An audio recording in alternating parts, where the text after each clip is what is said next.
and universal class is available for patrons through the Vermont Department of Libraries, and that's certificate level classes available in hundreds of different categories. And we subscribe to Consumer Report online, and that's available. So the library, the budget we're proposing, the $87,453, would cost each household $27.20 per 100,000 of their assessed property value. The nearest library would charge non-residents $62 a year, and $5 for each additional household member. And an Audible download service could cost about $15 a month to do it yourself. Okay, this is a repeat, I think. Yep, this is a repeat. So if you were to use your library, what is it worth? Over a period of a month, if you were to borrow 4 books, 2 movies, 2 audiobooks, use a museum pass, request an interlibrary loan, the value of all those services is approximately $322. And this is our budget.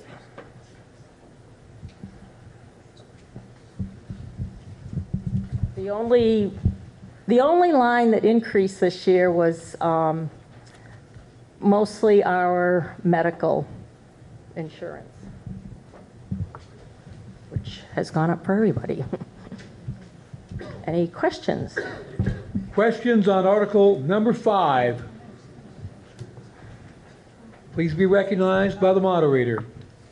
Any questions on Article number 5? Seeing none, are you ready for the question?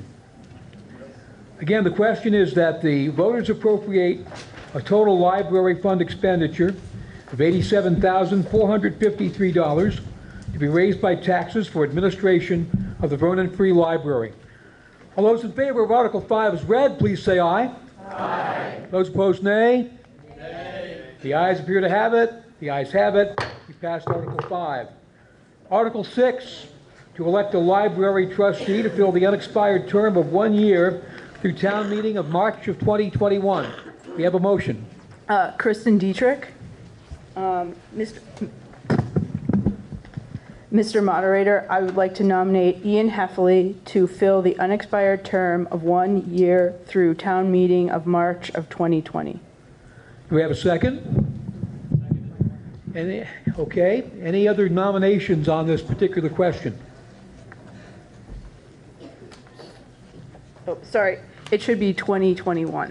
2021. Sorry, not 2020. 2021. All right. Any questions on the article? Seeing none, all those in favor of Ian Heffley as a library trustee to fill the unexpired term of 1 year through town meeting March of 2021, please say aye. Aye. Those opposed, nay. The ayes appear to have it. The ayes have it. You have approved Ian Heffley as a library trustee. Article 7, to elect a library trustee to fill the unexpired term of 3 years through March of 2022. Is there a motion on the floor?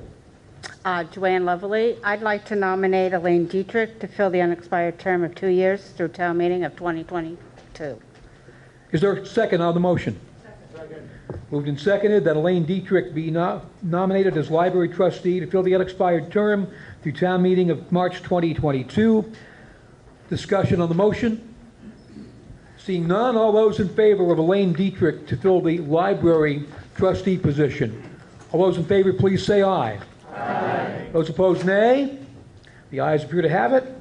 The ayes have it. You have passed Article 7.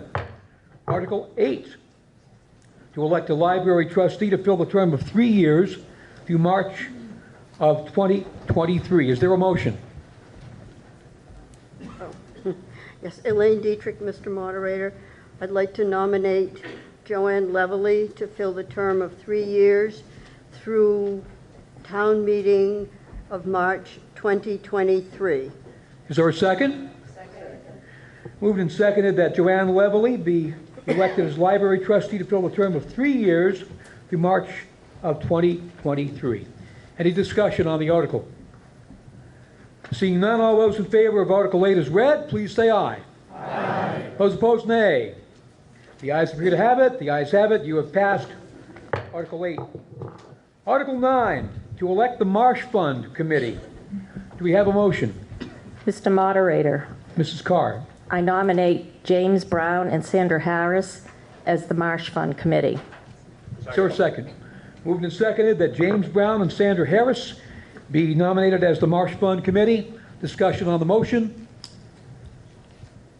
Seeing none, all those in favor of the article as read, please say aye. Aye. Those opposed, nay. The ayes appear to have it. The ayes have it. You passed Article 9. Article 10, to elect a Memorial Day Committee. Is there a motion? Mr. Moderator, Ms. Carr. I nominate Peter and Angela Miller as Memorial Day Committee. Is there a second? Second. Moved and seconded, Peter and Angela Miller be elected as the Memorial Day Committee. Any discussion on the motion? Seeing none, all those in favor of the motion as read, please say aye. Aye. Those opposed, nay. The ayes appear to have it. The ayes have it. You passed Article 10. Article number 11. Shall the voters appropriate $252,923 for the funding of items approved in the capital plan, of which $60,842 will be raised by taxes. Is there a motion on the floor? You need to come to a microphone if you could, please.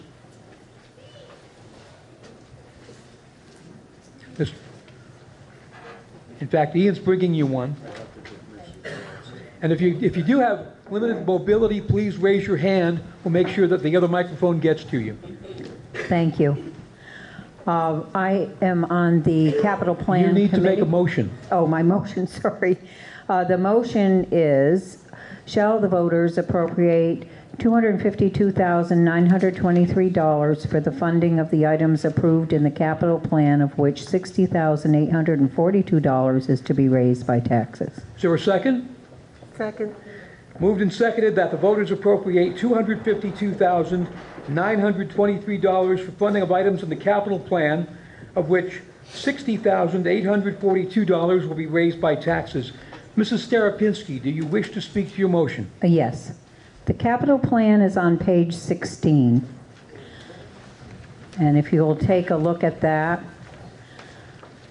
you'll see all the departments, their expenses are listed as we have done in the past.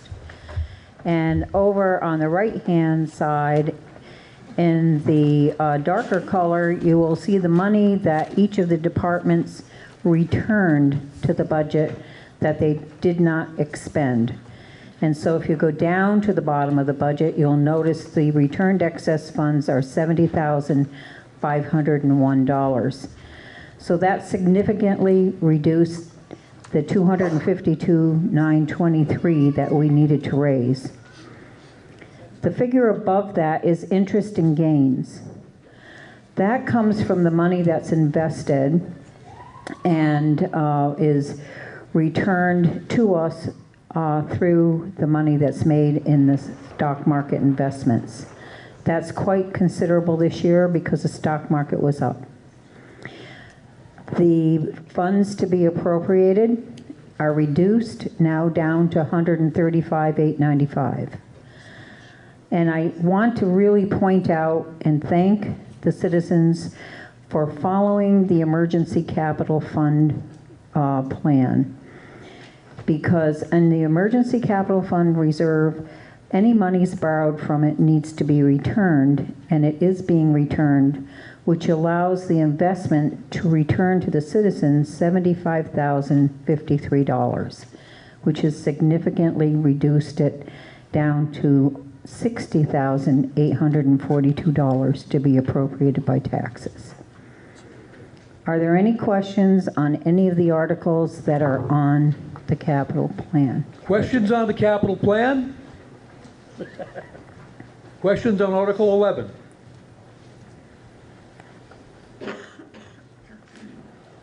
Seeing none, all those in favor of Article 11, that the voters appropriate $252,923 for the funding of items of the capital plan, of which $60,842 will be raised by taxes. All those in favor of Article 11 as read, please say aye. Aye. Those opposed, nay. The ayes appear to have it. The ayes have it. You passed Article 11. Now we come to Article number 12. Shall the town continue to provide curbside trash collection, pay as you throw?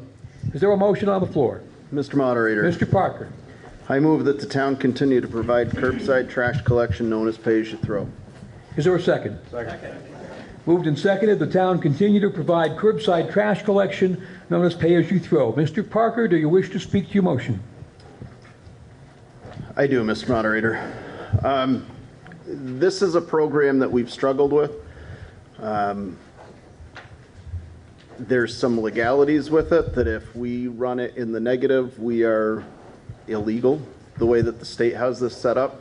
I am going to point at Mr. Spencer, as he knows considerably more about this than I do. And that's really where this came from. This program is in trouble. There is not a lot of use of it, which is just causing prices go up. The lack of use, it's creating a lot of issues that is not evening out anywhere. So that is why this has been brought up on whether we want to continue this or not. Further questions, comments on Article number 12? Back of the room, please come to a microphone. And state your name when you begin speaking. Heather Frost. As a community, we would save money if we all participated in pay as you throw. Doing it individually, you're going to pay more. But we need the participation. And we need to realize that you're not paying for a bag, you're paying for a service.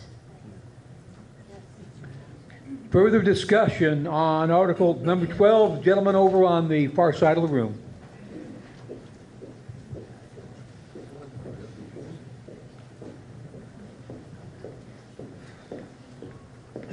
Please state your name. Jeff Kosis. Some of us in this town already have a dumpster that do our own trash, so we don't have to walk out with those puny bags. They don't hold anything. They're darn expensive. And I don't feel like having to pay twice because somebody wants, you know, and frankly, when you go to Triple T Trucking, they tell you the recycling, they don't make any money on it. We're paying for someone else. You know, we do all the recycling, all that. It's a program that needs to go away. We don't need to have out, you know, every Thursday or Wednesday, or it just needs to go away. I don't need to pay twice for my rubbish. I already have it taken care of, so thank you. Further discussion on Article number 12, woman at the front of the room. Then we'll get to you after her. In fact, if you want to walk over to the microphone while she's speaking, that'd be good. Deb Barrier, I know this has been a problem.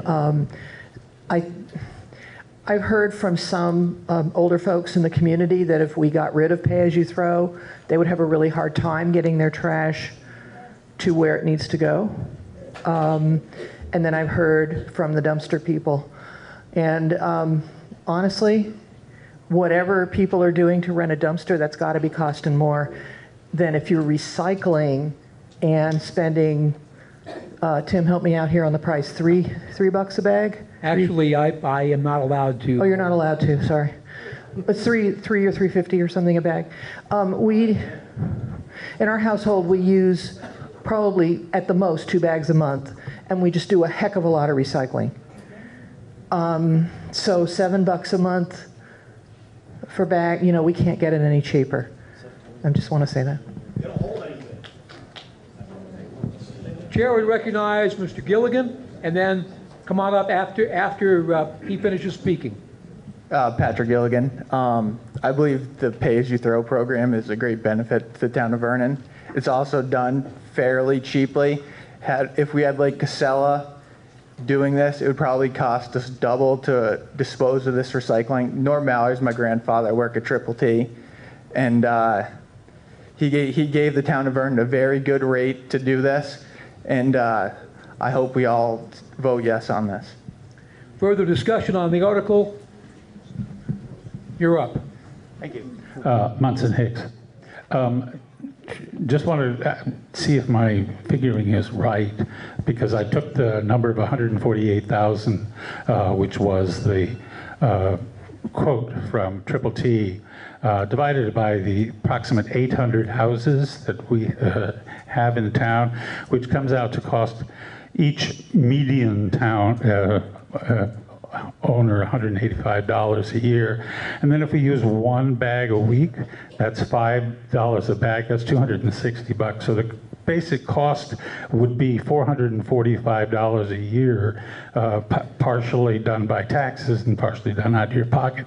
The second thing I did was I called a friend who lives in Guilford, and they have they pay for their service at $40 a month every other week. 1 week is trash, the other week is recycling. So that comes out to $480 a month. So it's actually cheaper here, and it's funded by using your taxes. The questions I don't have answers to, and I'm curious about, is how much of the municipal trash will be covered, the basic stuff that the town creates, how much of the school trash is covered, if anything, and how is that paid for if not? And finally, to clarify, this is only for homeowners. This isn't for businesses. Businesses do indeed need to have their own pickup, and if businesses are cheating, or if that's a little bit. If you have a little business in your home, it's hard to divide it up. But unless my numbers are wrong, it's cheaper, and it's going to stay cheaper because the Guilford ones go up every month as well. Plus, it's easier. You're going to have to, drive into Brattleboro to drop your stuff off. If you don't have a truck, what are you going to do? I say we keep it. The board is interrogated. There was a couple of questions in there, so if you wish to answer those questions, we'll do that first. Mr. Parker. I will do my best to answer these, and Bob, please jump up if need be. The recycling is covered with the money raised by taxes. The pay-as-you-throw is not. The pay-as-you-throw has to pay for itself. So if we're not participating in that, then the cost goes up, which the price of the bags will be going up very soon. The numbers do not work out now. I think that we have put it off as long as we can to see how things played out here, but the end result is that your bag prices will be going up, and that has a lot to do with the lack of participation, the fact that that program has to cover all of the fees that Triple T has, and yes, Triple T has given us a great price on that, but that still doesn't change that if we're not bringing the money in to pay for those bags, to pay for your trash, then it's not working out that way. So, further discussion on the motion? The gentleman walking up to the microphone.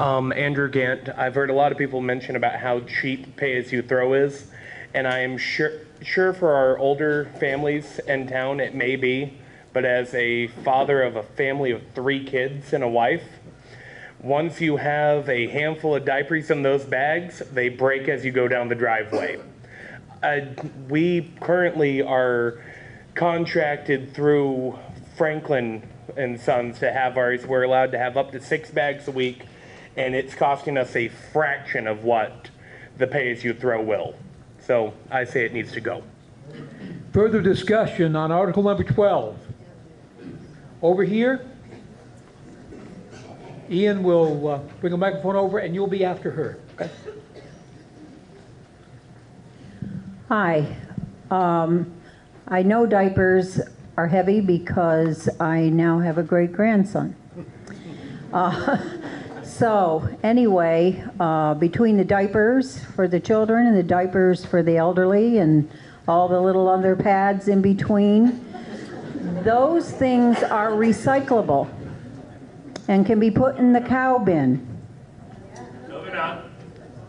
That's what the material came through that said, as can cat litter, which is also very heavy because I've got a cat.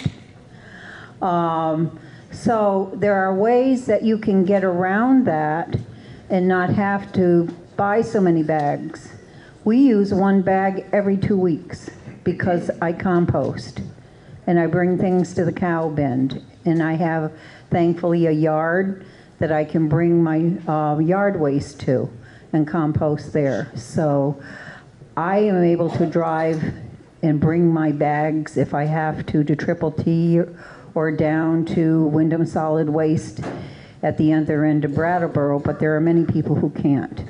And I'm getting to the point where I can't lift up as much as I used to, but I can still do it. So that's something that you need to consider also. Further discussion on Article 12, gentleman in the center of the room. Mark Parker. I guess I'm kind of a unique individual because my wife and I, we use one green bag every 3 months. And a big part of that is we don't throw, one of the things is we don't throw garbage in our trash can. We put that in a bag, we keep it in the freezer, and then once a week I take it down to the cow. When we had cats, I used to take the cat litter. There's a lot of different ways. We recycle. We do as much as we possibly can. I can put 3 13-gallon trash bags in one of those green bags. Yes, at times they do not hold up as well, but 90% of the time, I have no problems with them. It's a big expense for this town, and I agree, but we have to be more diligent upon what we put in the trash.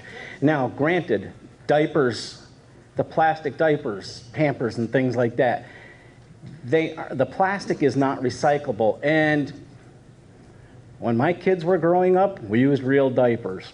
We didn't use Pampers, but old school. But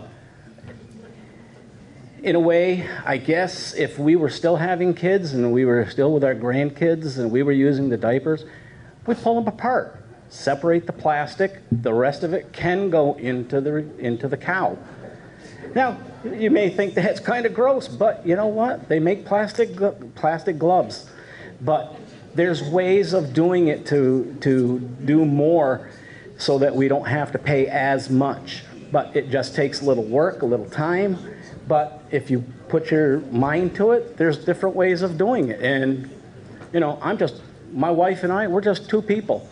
And one bag every 3 months, it's not a problem for me. Further discussion on Article 12, gentlemen in the center of the room. Ian Heffley. I am also a new parent of 2. Luckily, we only had about 6 months worth of diapers to deal with, but with a family of 4 and 2 dogs, which also have diapers now, unfortunately, we go through about 2 to 3 bags a month, if that. And I'm using it as a teaching moment because, after all, we do live in Vermont and the rest of the country looks at us as those recycling hippies. So we have to live up to our reputation, and I use it for a teachable moment for the kids on what gets recycled, what can go to the cow bin, and then go to the cows and see them using it. So I hope we can keep this pay-as-you-throw program. Further discussion on the article. Again, come to the microphone and state your name. Don Rosinski. I just want to state the obvious. I don't know if everybody else has picked up on this, but the problem is we're not selling enough bags. Right. So the more you're able to reduce the number of bags you're using, the worse off we are. Am I right? Does that sound correct? I mean, it's just common sense. So I'll let Mr. Spencer see if it's any different, but that's what it sounds like to me. Further discussion on the article? Please state your name. Yeah. Bob Spencer. I'm a resident of town, but I'm also the executive director of Wyndham Solid Waste District, and I've been on the Solid Waste Committee for 10 years here in Vernon, as it's gone through quite a few different members, and now there are no members on it. But what I wanted to clarify on what Linda was saying about the adult diapers or baby diapers, they are not compostable. The material collected at the highway garage goes to Martin's Farm in Greenfield, and they are not permitted to take any human or waste like that.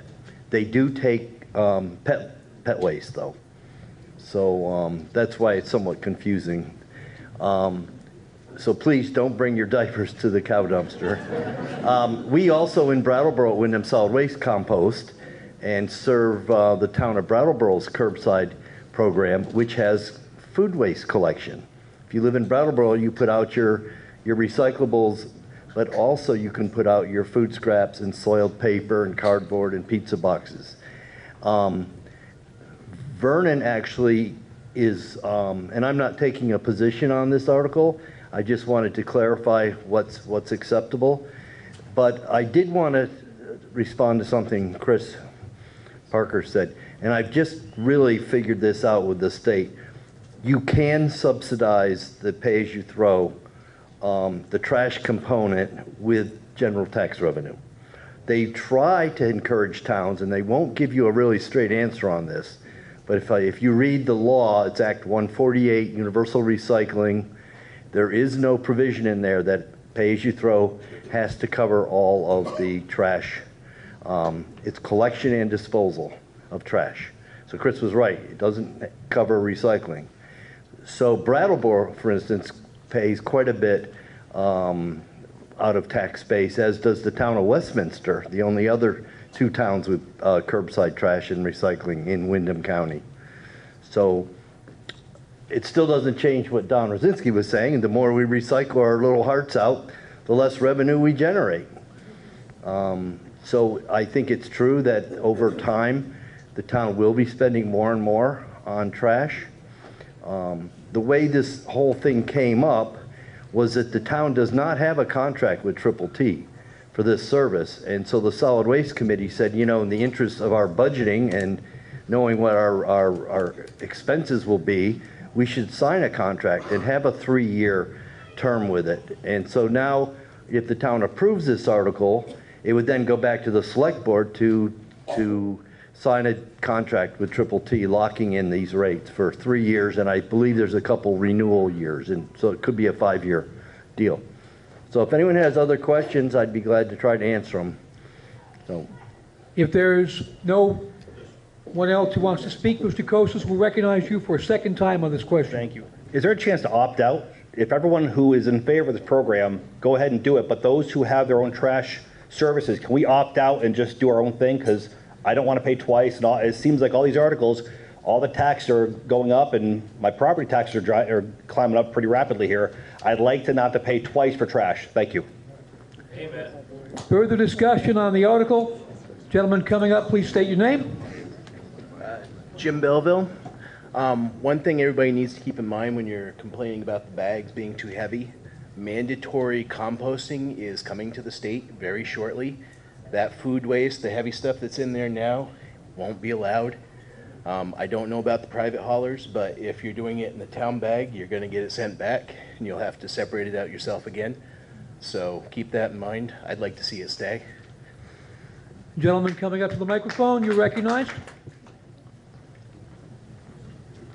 Ryan Gilligan. So a big problem that I see, because I pick up your trash every Thursday, if you're wondering, is that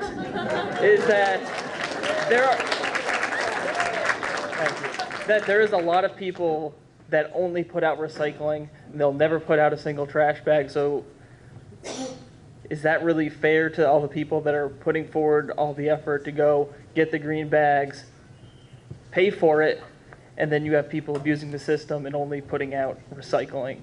Because in a perfect world, paying for your trash bags would pay for the whole system, and none of it would fall back on the tax base. Further discussion on the article? We have someone coming to the microphone now.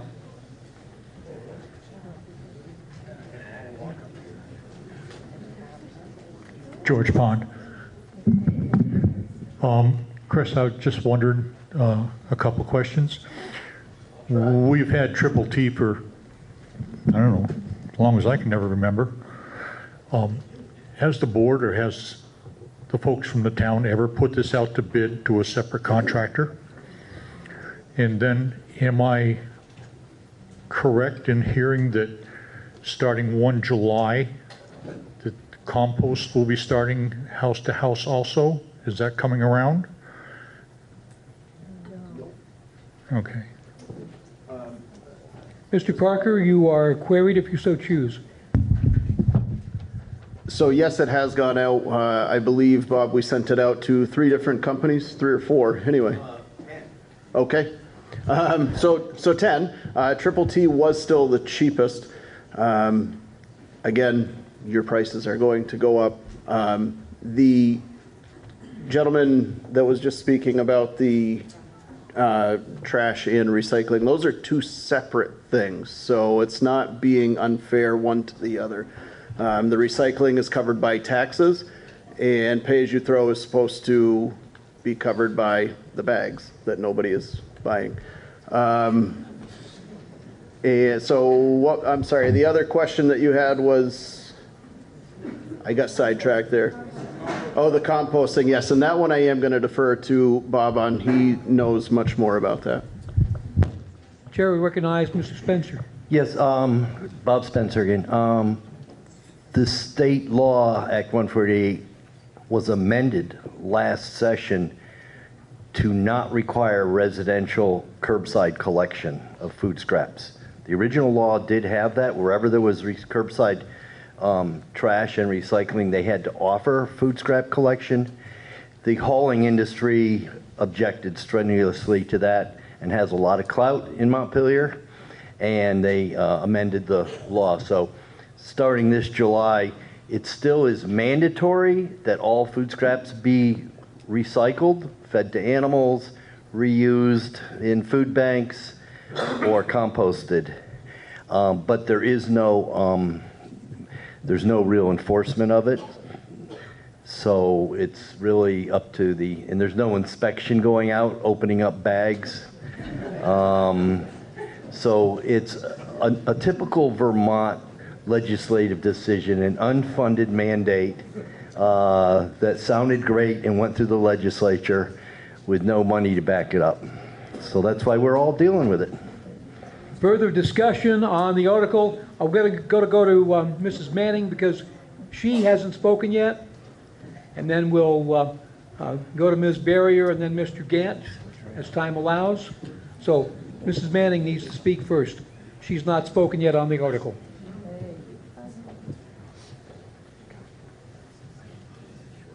I would just like to mention that at our elementary school, if you notice the beautiful artwork, we teach our students to separate their plastic, their recyclables, their compost, and my sincere hope is that that's carried out within the homes of Vernon as well. Thank you. Chair recognizes Ms. Barrier. I just want to be 100% clear I know what I'm voting on. What I'm voting on with pay-as-you-throw is the green bags. Do we keep the green bags, raise the price of them to cover the cost of Triple T collecting them? And that's only that. Recycling is completely separate. Or do we abandon it, in which case we're responsible for our own bags going up to Ferry Road? The board is queried. So yes, this article has absolutely zero to do with your recycling.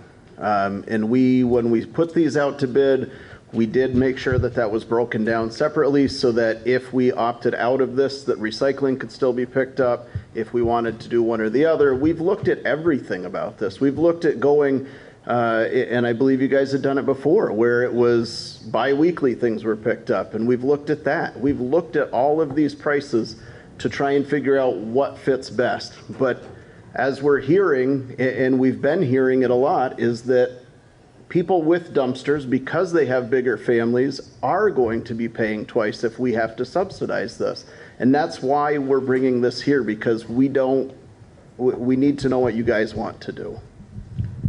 Chair will recognize Mr. Gant for a second time. Just a couple quick questions or clarifications. We started pay-as-you-throw 3-4 years ago now. I'm curious, A, out of those years, have we had any year where it was actually profitable for us? And B, if we have a deficit in the bill because we're not buying enough bags, that money has to come from somewhere. So where does it come from? I would assume somewhere where our taxes are paying into. So even those of us who do have dumpsters are still paying for the bags in the end. It would seem to me it's been in place for the past couple years and has failed every year, and we want to keep the program. That doesn't make sense to me. Thank you. The Select Board and the administration is queried. Mrs. Turnley?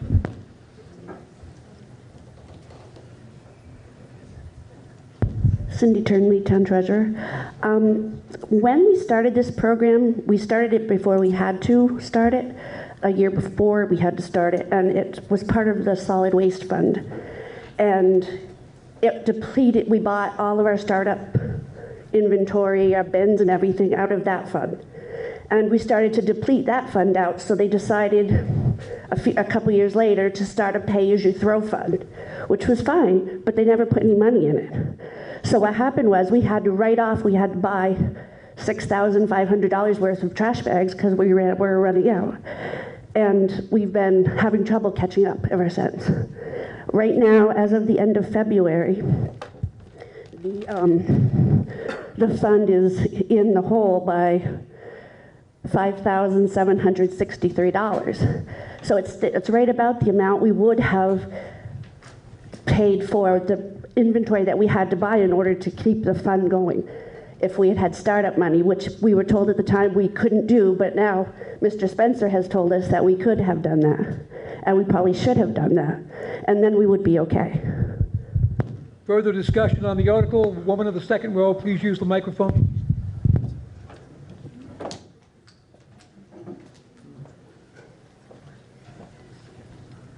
Elizabeth Ellis.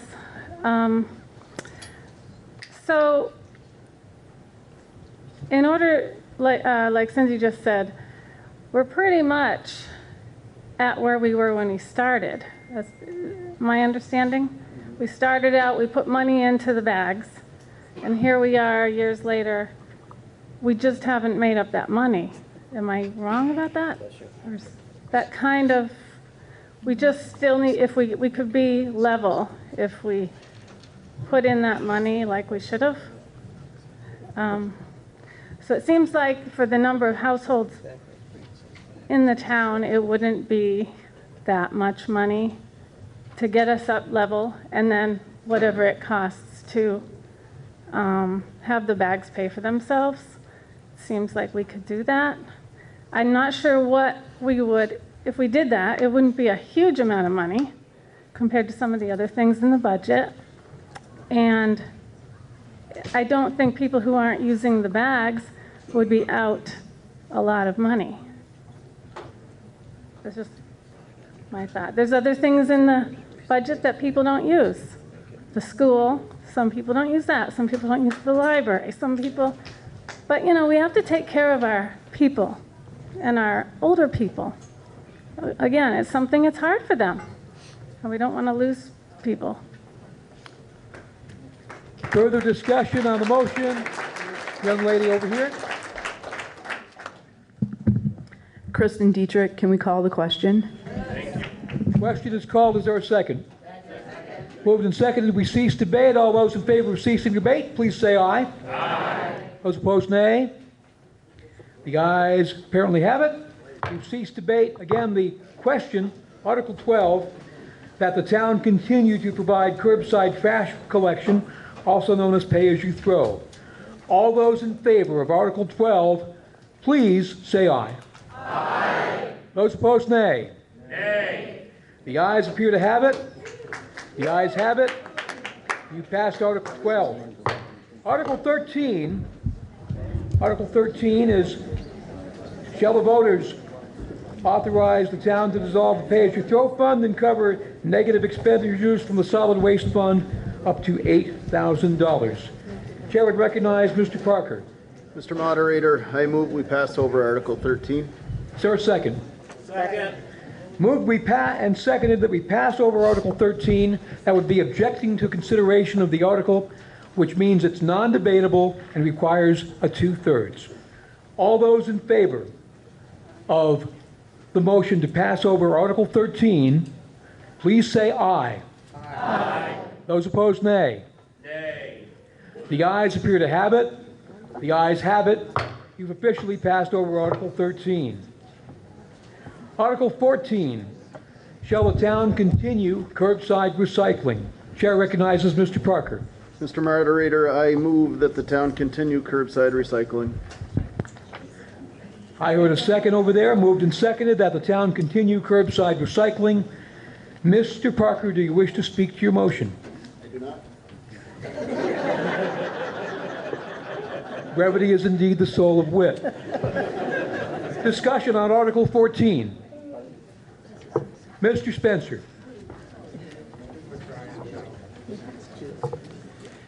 This is something that's clear about the Act 148. If you have curbside trash, you must have curbside recycling. So that's what the article's asking.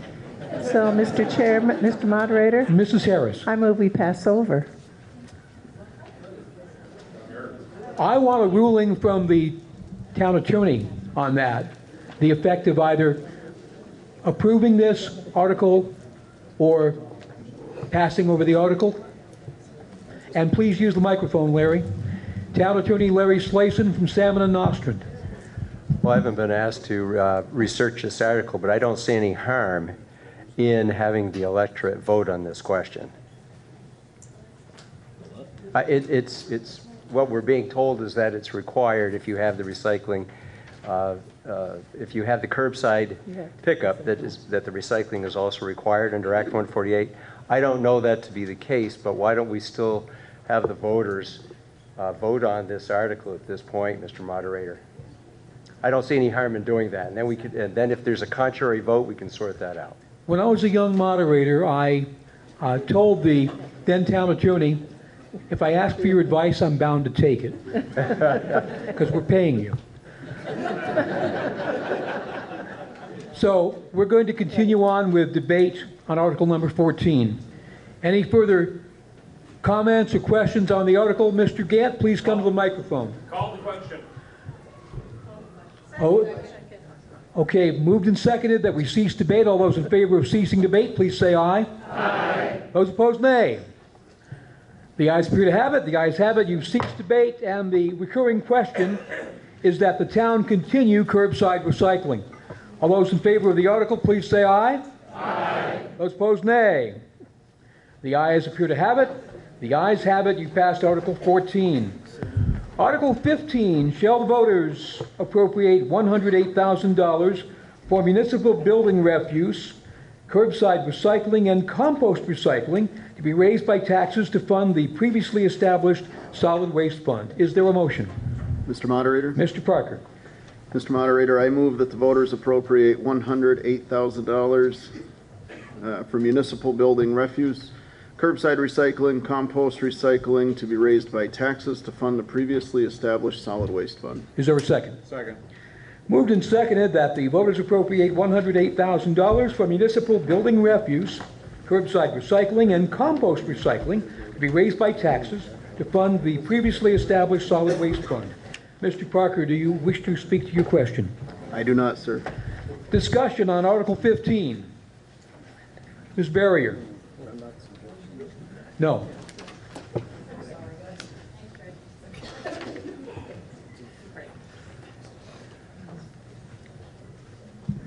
Okay, so because now we've passed everything else, we need the $108,000 to pay for it. Will this also include paying for the deficit in the current FAG fund? What is, and it obviously wasn't included in your select board budget that we voted on. So this is an addition, right? The select board is queried. Mr. Parker. This has to do with the municipal building refuse, which we were questioned on in the previous discussion, as well as the recycling. So that's what this article is.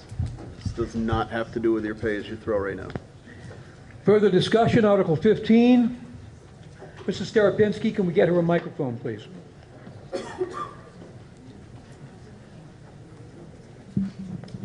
I was wondering, because of the way that it's written, if part of that is the recycling of the compost that we were just told is no longer mandatory.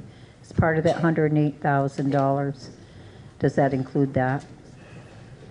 The select board is queried. Mr. Parker or Mr. Spencer? Mr. Spencer, please correct me if I'm wrong. I believe that the compost mentioned here has to do with our cow bins at the town garage. Yes. Further discussion, Article 15. Seeing none, the recurring question is that the voters appropriate $108,000 for municipal building refuse, curbside recycling, and compost recycling to be raised by taxes to fund the previously established solid waste fund. All those in favor of the article, please say aye. Aye. Those opposed, nay. The ayes appear to have it. The ayes have it. We passed Article 15. Article 16, shall the voters appropriate $14,518 for the Wyndham Solid Waste District assessment to be raised by taxes to fund the previously established solid waste fund. Is there a motion? Mr. Moderator. Mr. Parker. Mr. Moderator, I move that the voters appropriate $14,518 for the Wyndham Solid Waste District assessment to be raised by taxes to fund the previously established solid waste fund. Second. Moved and seconded that the voters appropriate $14,518 for the Wyndham Solid Waste District assessment to be raised by taxes to fund the previously established solid waste fund. Discussion on the motion. Well, anybody wish to speak to the motion? Mr. Moderator, I know Mr. Parker. that we had received a decent amount of information from Mr. Spencer. It is all available over there on the table, and it just talks about everything that we are discussing here. So that might be a place to get the information that you're looking for more. So on this, in reference to Article 16, I will read the last paragraph, anybody that has it. As a member of the Wyndham Solid Waste, the town is assessed an annual fee which in fiscal year 21 will be $14,518. This cost has decreased the past 3 years from $19,197 to $15,162 in fiscal year 20. The town is obligated to pay this annual assessment unless it officially withdraws from Wyndham Solid Waste, which would take 2 years in accordance to the Wyndham Solid Waste Charter from the state of Vermont. Due to significant state mandates, particularly providing 2 household hazardous waste collection events per year, most towns decide to remain members of the Wyndham Solid Waste rather than provide the mandated services. And we just had one of those in the town office parking lot this year. Further discussion on Article 16. Mrs. Staropinski, if nobody else will speak, you'll be recognized for a second time. I just wanted to say we don't have any more forms. I passed them out to people when they came in. So they will need to either come to the town office or look online because it's been posted online. Thank you. Your town clerk was keeping his copier budget down. Further discussion on Article 16. Mr. Brzezinski. Thank you. I'm Don Brzezinski. Just reading Article 15 and then going to Article 16, and we're paying an assessment of $14,518. What do we get from Wyndham solid waste for that money? I guess that's my question. The Select Board and/or Mr. Spencer was queried. Mr. Spencer. Defer to Mr. Spencer, please. Mr. Spencer.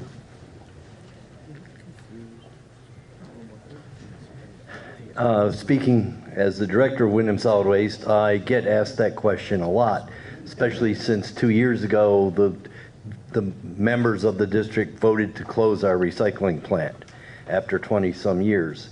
So the boxes that we had at the highway garage for bottles and cans, paper and cardboard, they went away. So then the question is, well, what does Wyndham Solid Waste District do for the towns? As Chris read, probably the most expensive function that saves the town's money is our 4 household hazardous waste collection events a year, which we move around the district. We just had it in Vernon this year. That event in Vernon cost approximately $20-some thousand. It's very expensive, and by rotating the location, we're able to provide this to hundreds of residents in the district. And I have numbers on exactly how many Vernon residents participate. We also run it every fall in Brattleboro, and a lot of Vernon residents come to that too. So that's probably the #1 dollar value. In addition, we comply with a state plan called the Solid Waste Implementation Plan, which all towns are obligated to have. So being a member, that plan, which is being updated this year, meets that requirement for our member towns. We have 18 member towns. And then we have an education and outreach program where we do education in the schools as well as with businesses. And we're, again, a town would have to do this on its own if they were not a member of a district, and hire some other consultant or a town employee to do the mandated education outreach components. So there's actually quite a few things that benefit the town financially. We've also been cutting our expenses. As Chris read, we've reduced them 3 years in a row. We have a very lean staff. I have 1 full-time employee that works with the education outreach, and I'm part-time, and 3 other people are part-time. And then we have our transfer station staff of 4 people that run that 6 days a week. So we also have a new representative to the district that the select board just appointed. So you have a representation at the district's meetings and a vote on our budget and what we do. So I'd be glad to try to answer any more questions. Further discussion on Article 16?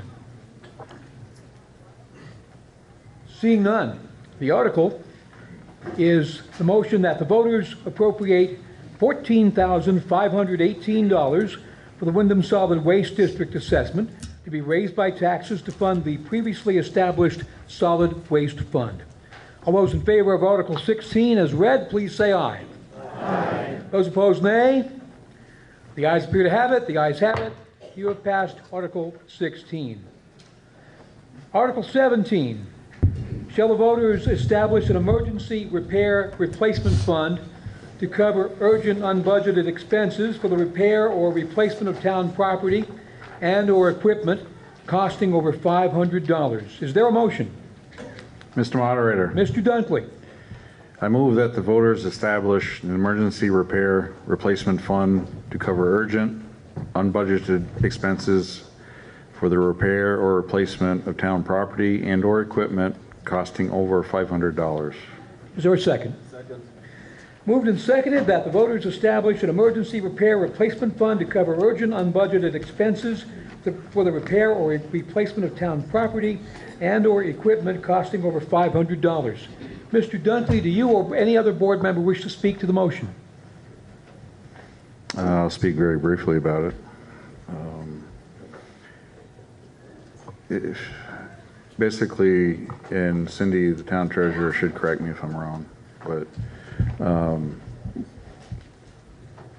if there's examples of some items that with town property that we have difficulty figuring out how to pay for on an emergency basis. I'll give you a couple examples. If a town well goes dry, the drilling cost won't be over $10,000. Septic replacement, possibly. So I guess anybody else can jump in if they can think of some other urgent items that we need this flexibility for. Further discussion on Article number 17. Back of the room, Mr. Hicks.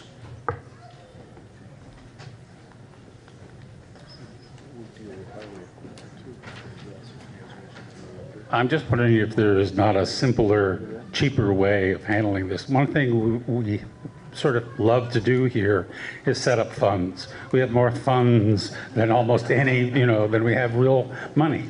The question is, each one of those funds actually does cost us money to administer by the bank charges or the investment company charges. So they do add up a little bit. And I'm just wondering if there's not a simpler way to add a line item to the select board budget to simply say we have a reserve line item of $10,000 to be used for this purpose. The select board is queried. Mrs. Turnley.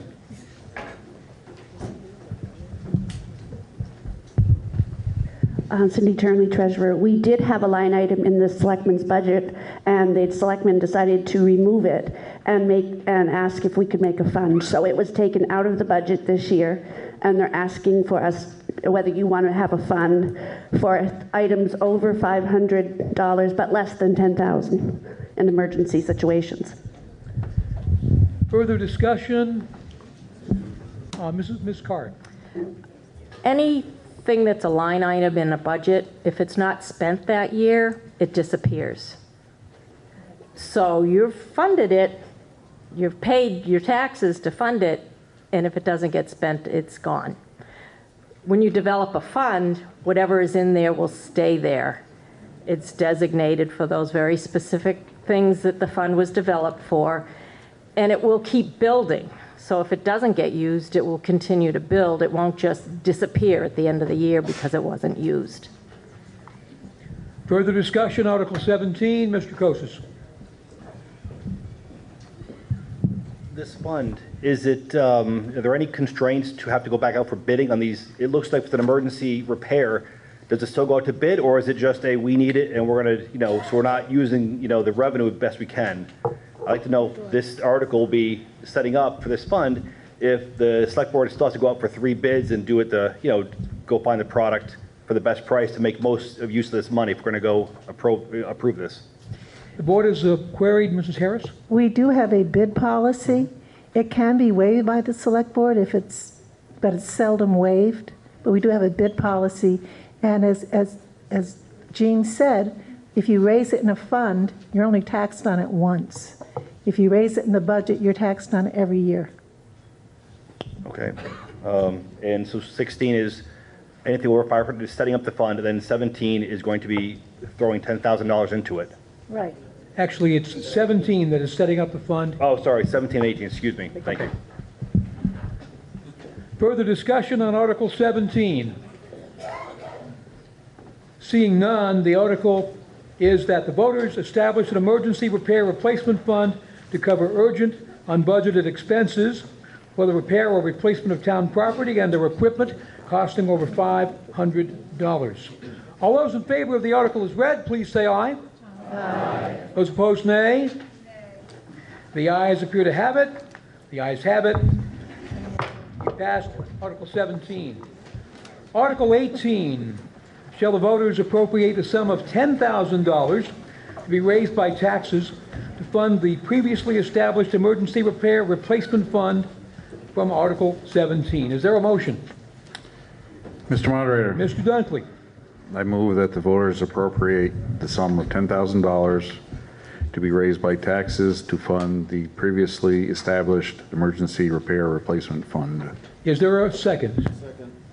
Moved and seconded that the voters appropriate the sum of $10,000 to be raised by taxes to fund the previously established Emergency Repair Replacement Fund. Discussion on the motion.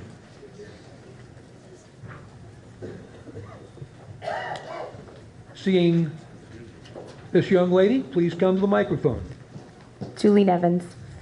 Where does the number $10,000 come from, and how does that relate to how money that was previously a line item was spent or not spent? An average maybe is fine. The Select Board is queried.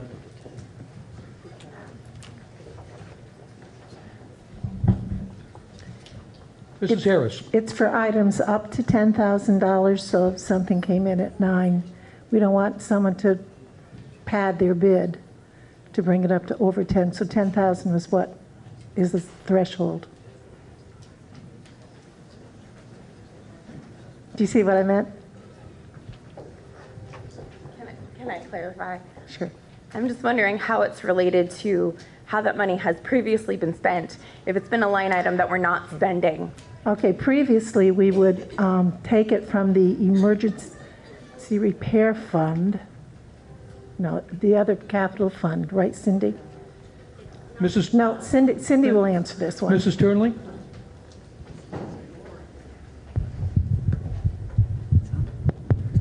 Cindy Turnley, treasurer. We had a line item in the selectmen's budget that we took it from, and we used it for, one time we had a water leak in the selectmen's room. We had to have someone come and clean it up. We had our pump go in our well. We had to have that replaced, and a few other things. The reason the 10,000 is because we have a emergency capital fund for items 10,000 or more. But this is for like between 500 and 10,000 is what they want to set this fund up for. You're welcome. Further discussion on article number 18. Seeing none, the motion is that the voters appropriate a sum of $10,000 to be raised by taxes to fund the previously established Emergency Repair Replacement Fund. All those in favor of Article 18, please say aye. Aye. Those opposed, nay. Nay. The ayes appear to have it. The ayes have it. You've passed Article 18. Article number 19. Shall the voters establish the office of Lister and authorize the Select Board to contract with or employ a professionally qualified assessor as provided by Title 17, subsection 2651C of the Vermont statutes annotated. Ms. Carr. Mr. Moderator, I move that we object to consideration of this article. Is there a second? Second. Moved and seconded that we object to consideration of this article. Again, it is not able to be debated and does require a 2/3 vote. All those in favor of not considering, or in effect, what we call passing over Article 19, please say aye. Aye. Those opposed, nay. The ayes appear to have it. The ayes have it. You have passed over Article 19. Again, the phrase object to consideration is the correct term under Robert's Rules of Order, but Vermont state law also calls it Passover, since Passover also is known as a Jewish holiday. Article number 20.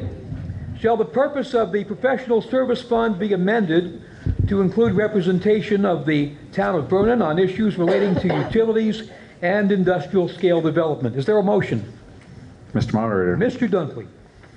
I move that the purpose of the Professional Services Fund be amended to include representation of the town of Vernon on issues relating to utilities and industrial scale development. Is there a second? Second. Moved and seconded, the purpose of the Professional Service Fund be amended to include representation of the town of Vernon on issues relating to utilities and industrial scale development.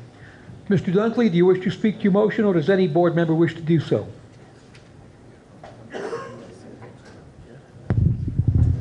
Again, briefly. So the Professional Services Fund is strictly geared towards only utilities. And as far as industrial scale development, we may need counsel for looking at repurposing the VY site. So this is the reason for amending the purpose. Further discussion on Article number 20. Ms. Barrier, please.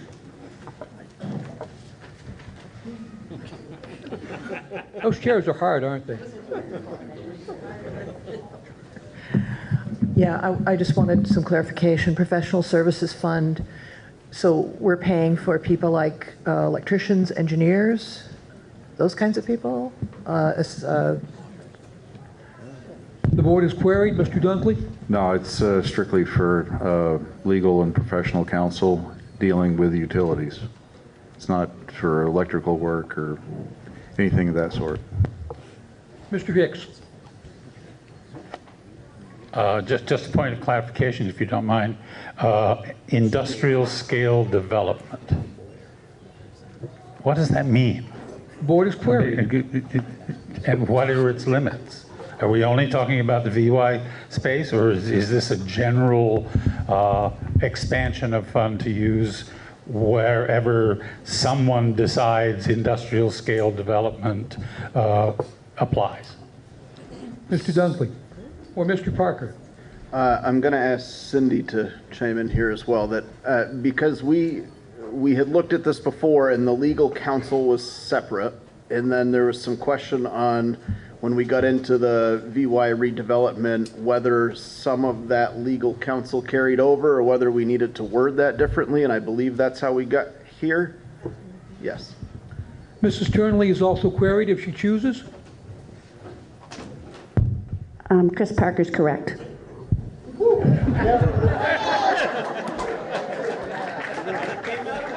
Further discussion on Article 20. Mr. Hicks, you are allowed a follow-up since no one else is looking to speak.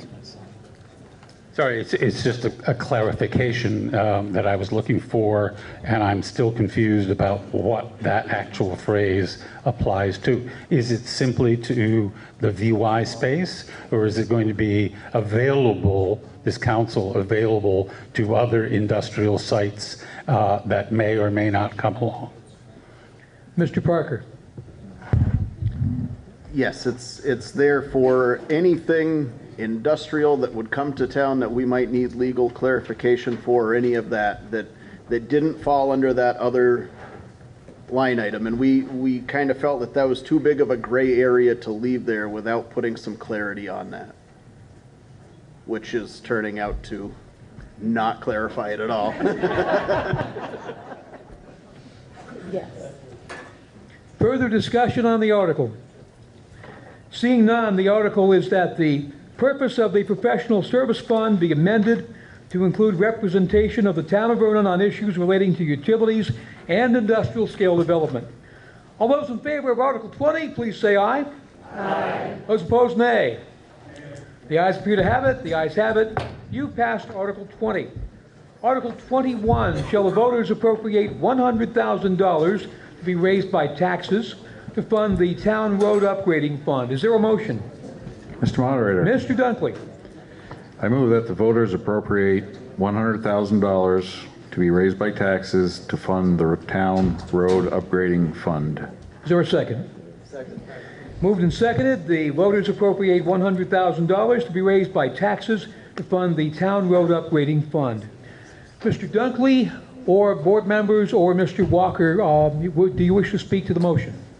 I don't. Mr. Walker, do you wish to come speak to things?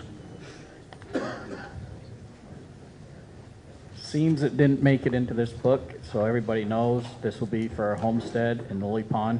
They'll be regrinding the whole thing and paving them. Further discussion on Article 21.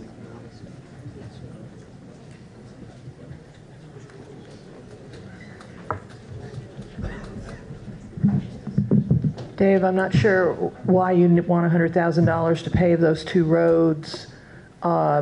We haven't had an increase of population on those roads. You've got almost $100,000 already under road maintenance budget, separate from your town garage budget.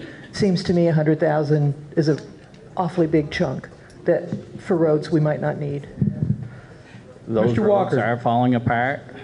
Homestead hasn't been touched since I've been here, and I've been here 30 years. Lily Pond has been over 25 years. And I really don't want to deplete the fund because you're going to have all your other roads eventually that are going to need it too. We've been just maintaining, it's usually over 100,000 we spend, we've been just maintaining it. Further discussion on Article number 21? Seeing none, the motion is that the voters appropriate $100,000 to be raised by taxes to fund the town road upgrading fund. All those in favor of Article 21 as read, please say aye. Aye. Those opposed, nay.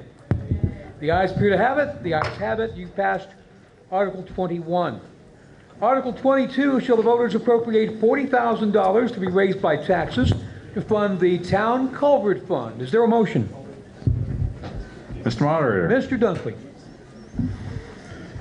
I move that the voters appropriate $40,000 to be raised by taxes to fund the town culvert fund. Is there a second? Second.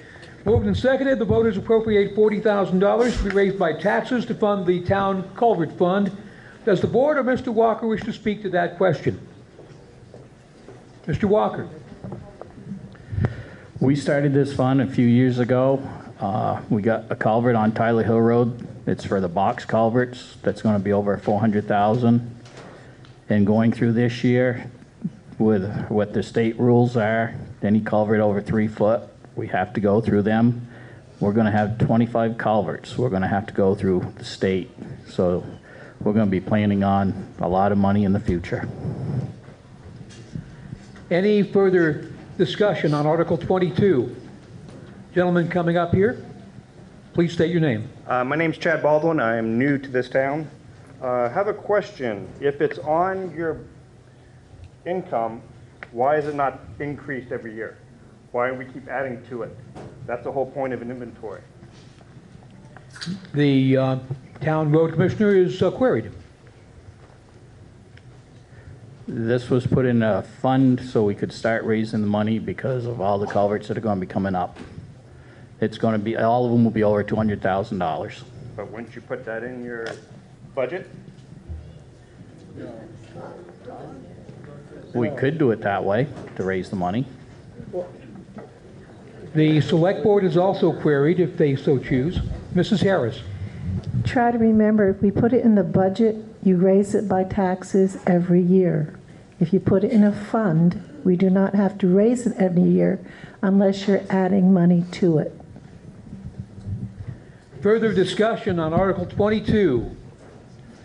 And seeing none, the article is as read, that the voters appropriate $40,000 to be raised by taxes to fund the town culvert fund. All those in favor of Article 22, please say aye. Aye. Those opposed, say nay, please. The ayes appear to have it. The ayes have it. We passed Article 22. Article 23.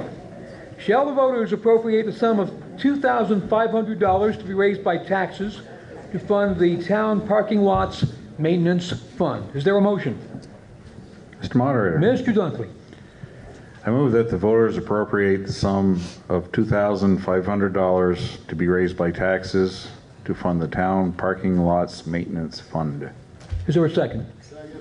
Moved and seconded. The voters appropriate the sum of $2,500 to be raised by taxes to fund the town parking lots maintenance fund. Discussion on the motion.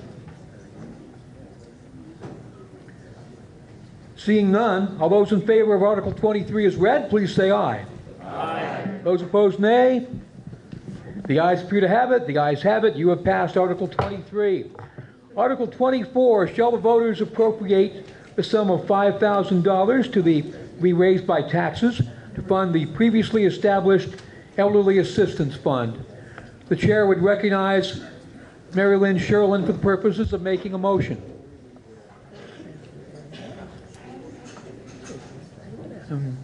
Is she? Yes, she is here. Thought I saw you out there.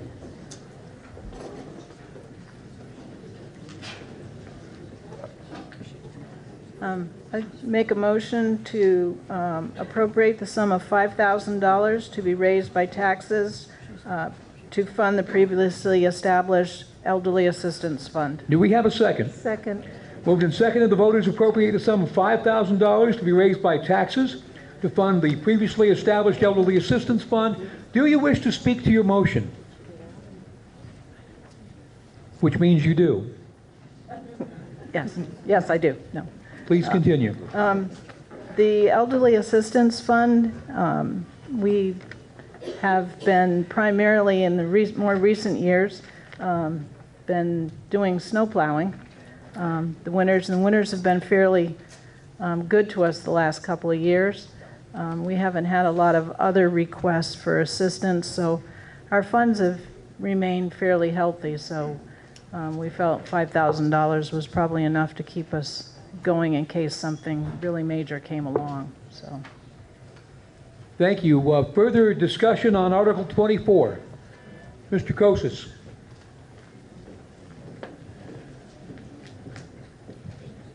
How much money's in the fund currently for this elderly?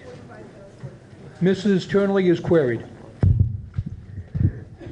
The current balance in the fund is $49,358.55. So it's almost $50,000 already in there. That's correct. How much do we take out every winter or season for the? Last fiscal year, we spent $9,276.42. So far this current year, we've spent $5,981.25. So we're almost half of what we spent last year this year. So can we, I'd like to see this voted down. It's got plenty of money in there for a few years. If we're using just $10,000 a year on a bad winter, can we just, the way these articles are going, it's a lot of money. It's going to add up to a lot for us. There's plenty of money. Can we vote this down and save ourselves some, it's only $5,000, but it's going to add up through the course of the rest of these committees and funds that still have a ton of money in their coffers. So thank you. Further discussion on Article 24. Seeing none, looks like you are ready for the question. The motion is that the voters appropriate the sum of $5,000 to be raised by taxes to fund the previously established Elderly Assistance Fund. All those in favor of Article 24, please say aye. Aye. Those opposed, nay. Nay. The chair is in doubt. I'll use our BCA as checkers. All those in favor of Article 24 as read, please stand. And you hold up your voter cards when you stand, please. Make sure that you're a voter.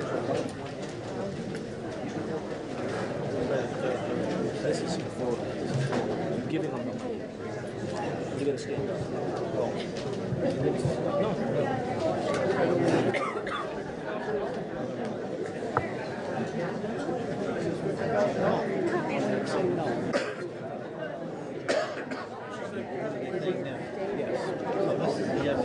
To give them a $5,000. You call it. Designate balance. You would have a large number. But here.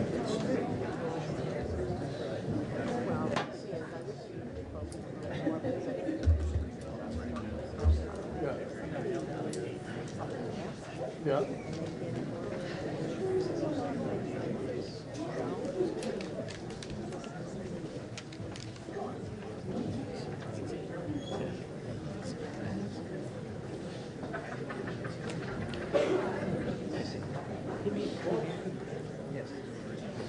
I didn't understand.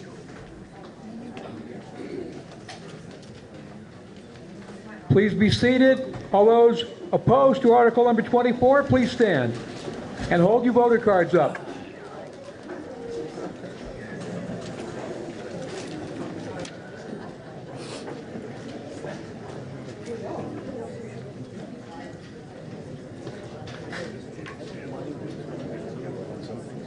But if you don't have one time, I think we could bypass it for a year or two.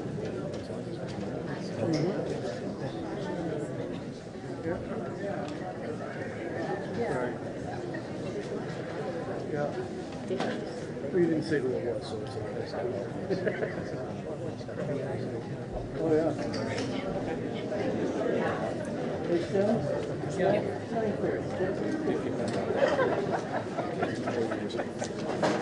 Huh? Oh, it is? Okay. Well, I thought you turned that off.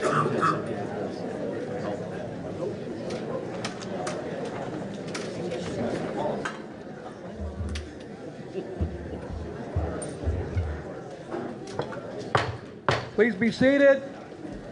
Listen to the results of your vote. For Article 24, we are still in order, people. Thank you. Article 24, the results of your vote. Voting yes, 65. Voting no, 73. I declare Article 24 has been defeated.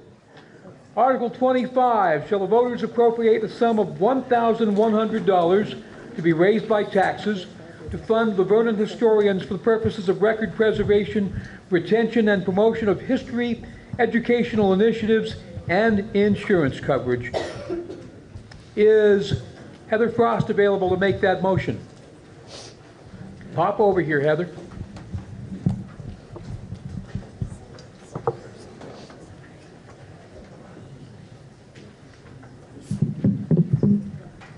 Shall the voters appropriate the sum of $1,100 to be raised by taxes to fund the Vernon historians for the purpose of records preservation, retention, and promotion of history, educational initiatives, and insurance coverage? Is there a second? Second. The motion, as previously stated, as I heard it, I move that the voters appropriate the sum of $1,100 to be raised by taxes to fund the Vernon historians for the purposes of record preservation, retention, and promotion of history, educational initiatives, and insurance coverage. Do you wish to speak to your motion, Ms. Frost? Discussion on Article 25. Seeing none. Again, all those in favor of Article 25 as read, please say aye. Aye. Those opposed, nay. The ayes appear to have it. The ayes have it. You passed Article 25. Article 26. Shall the voters appropriate $2,000 to be raised by taxes to fund a public fireworks display? Is there a motion? Ms. Carr. Mr. Moderator, I move that the voters appropriate the sum of $2,000 to be raised by taxes to fund a public fireworks display. Second. Moved and seconded. The voters appropriate the sum of $2,000 to be raised by taxes to fund a public fireworks display. Discussion on the motion. Mrs. Gant. Mr. Moderator, I would like to amend this article so that it will cover the minimum due for a fireworks show, which is $5,000. So that means you want to increase the bottom line to $5,000. I do. Do we have a second? Second. Moved and seconded that the bottom line on the article be increased to $5,000. Do you wish to speak to your motion? Or amendment, excuse me. Last year, I said that we could raise the money for this year because I had great faith in this town. We currently have $1,389.44 for fireworks. Obviously, that is not enough for the minimum due. I am yay close to needing to cancel the fireworks show with Atlas and not give them a contract because I've inquired and asked for help and nobody has donated, nobody has stepped up because I don't have a lot of time to do it myself this year. And so if you raise it to $5,000, that means in the next coming years, you're at least guaranteed a $5,000 fireworks show. The show you had last year was actually $7,200 because of how we voted at town meeting a couple years ago. So, yeah.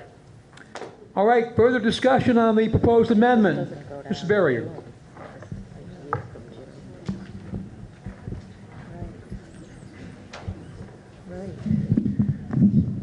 I think there are a lot of people in Vernon that don't necessarily turn out for the fireworks. We have a lot of people from out of town often that come. We have surrounding towns that have fireworks. Coincidentally, Northfield always does theirs in West Northfield, so it's really close. Brattleboro has a fabulous fireworks program that they fund.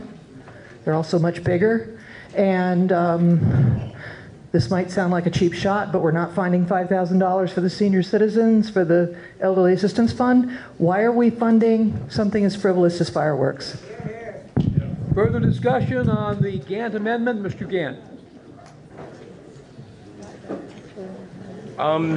The previous statement is correct. We do have a lot of towns around us that have great fireworks shows. We also have a great rec department here, and there is a lot of people from those towns that come to Vernon and end up going to our rec department and getting used to coming to our town and pouring money into our town. It wasn't mentioned yet this year, but if I remember right, the rec department is the one line item that actually makes money here. So why aren't we investing back into it and trying to get people to come to this town, get used to utilizing us for what we do have. Thank you. Further discussion on the Gant amendment? Over here, please come to the microphone.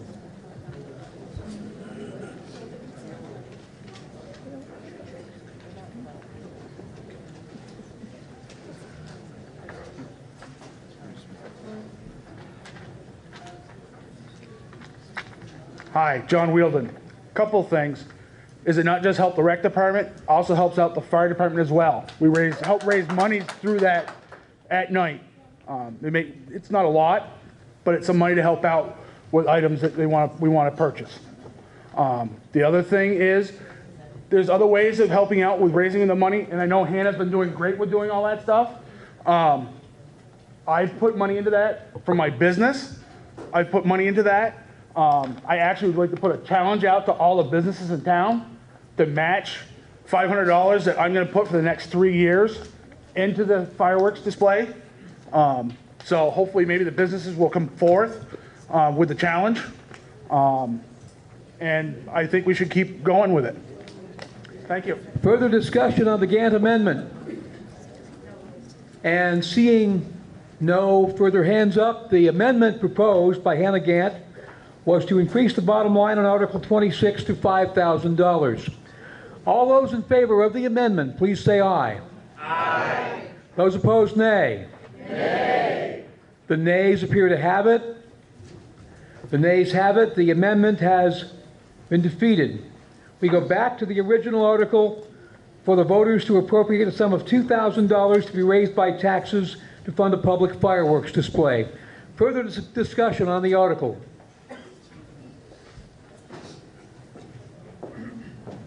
Julie Nevins. I would just like to note that although the money for the $5,000 for the seniors was turned down, for the record I voted for it, that fund was not in deficit. And could you please correct me, Ms. Gant, Mrs. Gant, that your fund currently is in deficit, or would be if we were to spend the amount proposed on fireworks this year?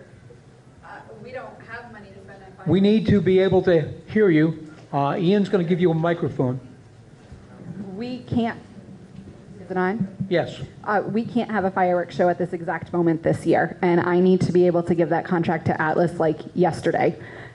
We only have $1,389.44, and we need a minimum of $5 for them to even consider coming to us. Thank you. Further discussion, Mrs. Turnley. The $5,000 that you're voting on is not for this. Mrs. Turnley? $2,000, I'm sorry, that you're voting on is not for this year's fireworks display. It's for the following year. So it's not going to help with this one.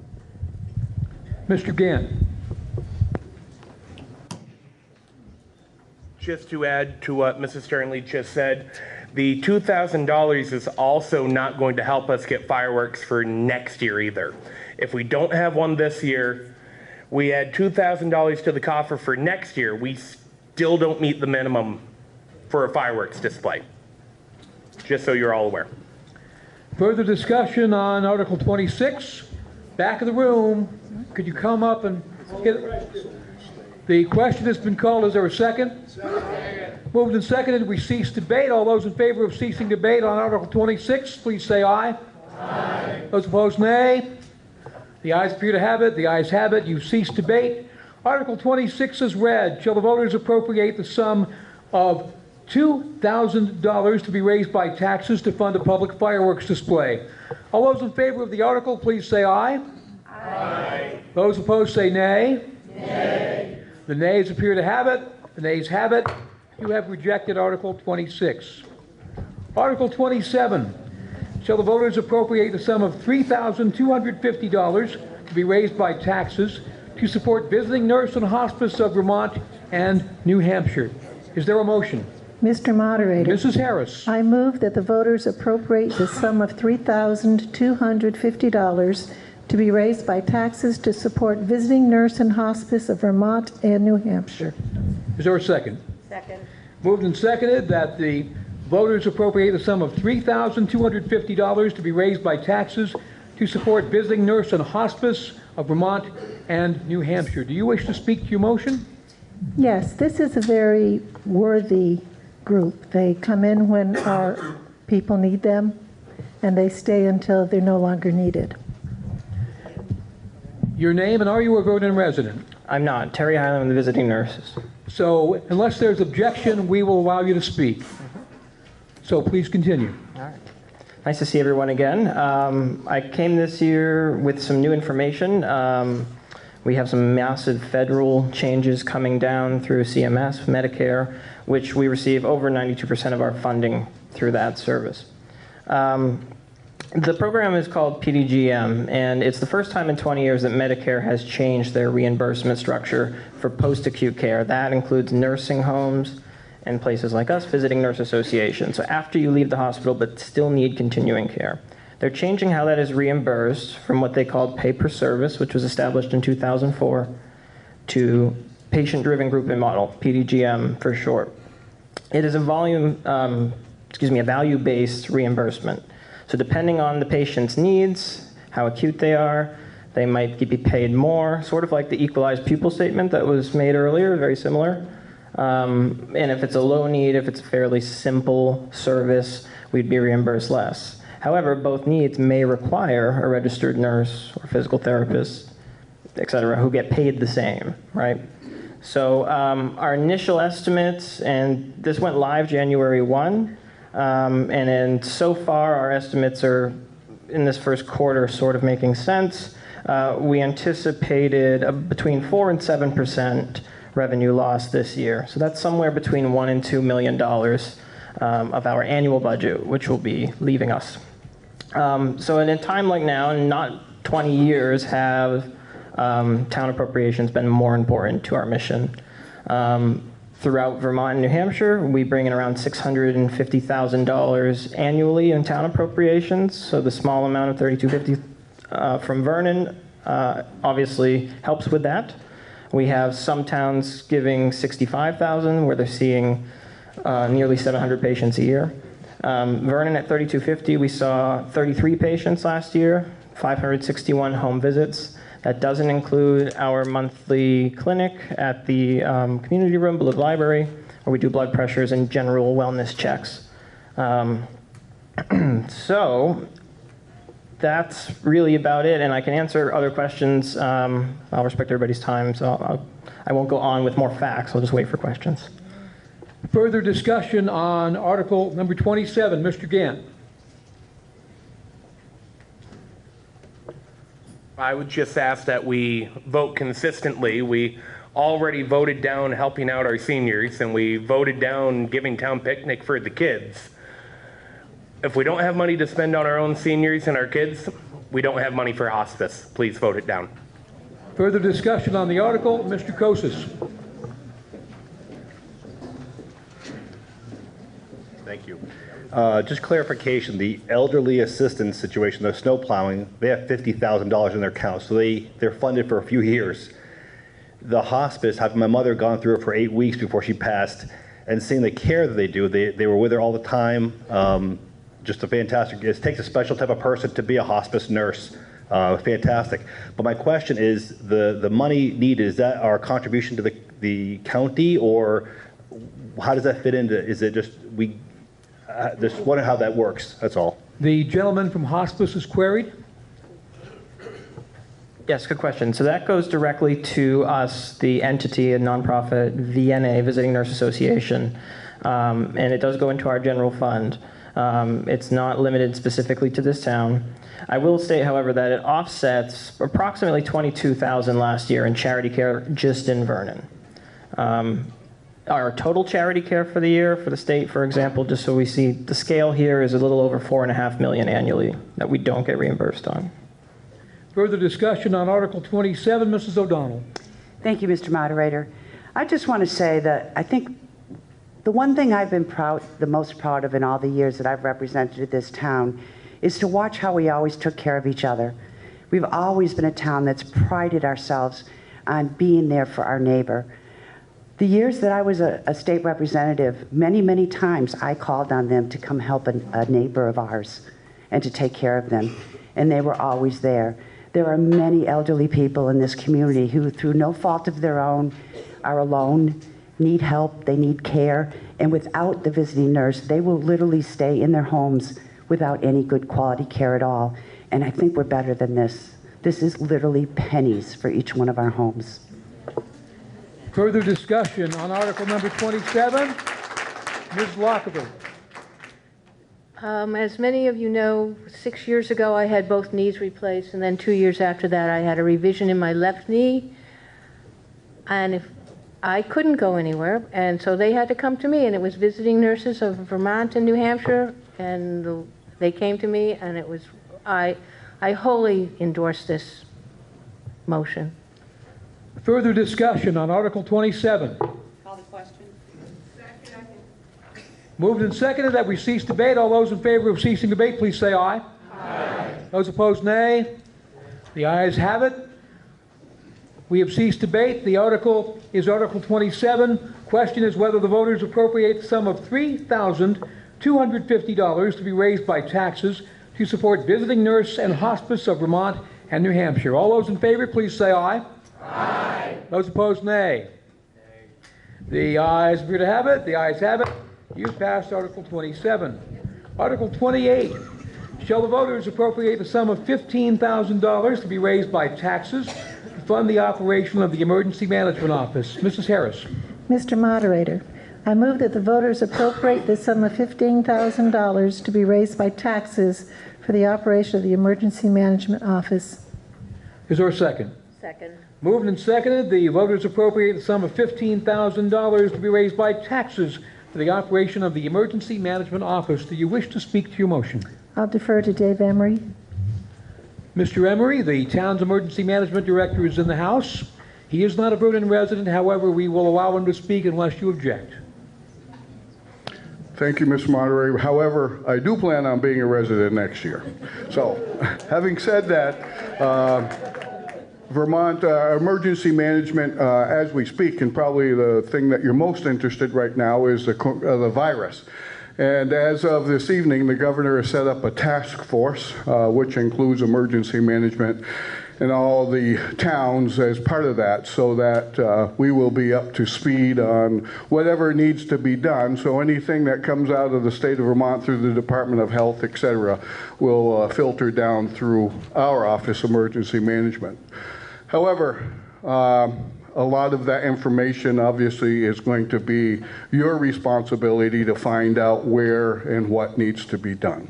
So having said that, just so that you know where that goes. Emergency management every year, we are deeply involved with the schools this year, rewriting the programs for the unfortunate shooting incidents and everything else that takes place. So we have a great program going with the principal, and she's really on top of that. I would say that you should be proud of her because she takes emergency stuff very seriously.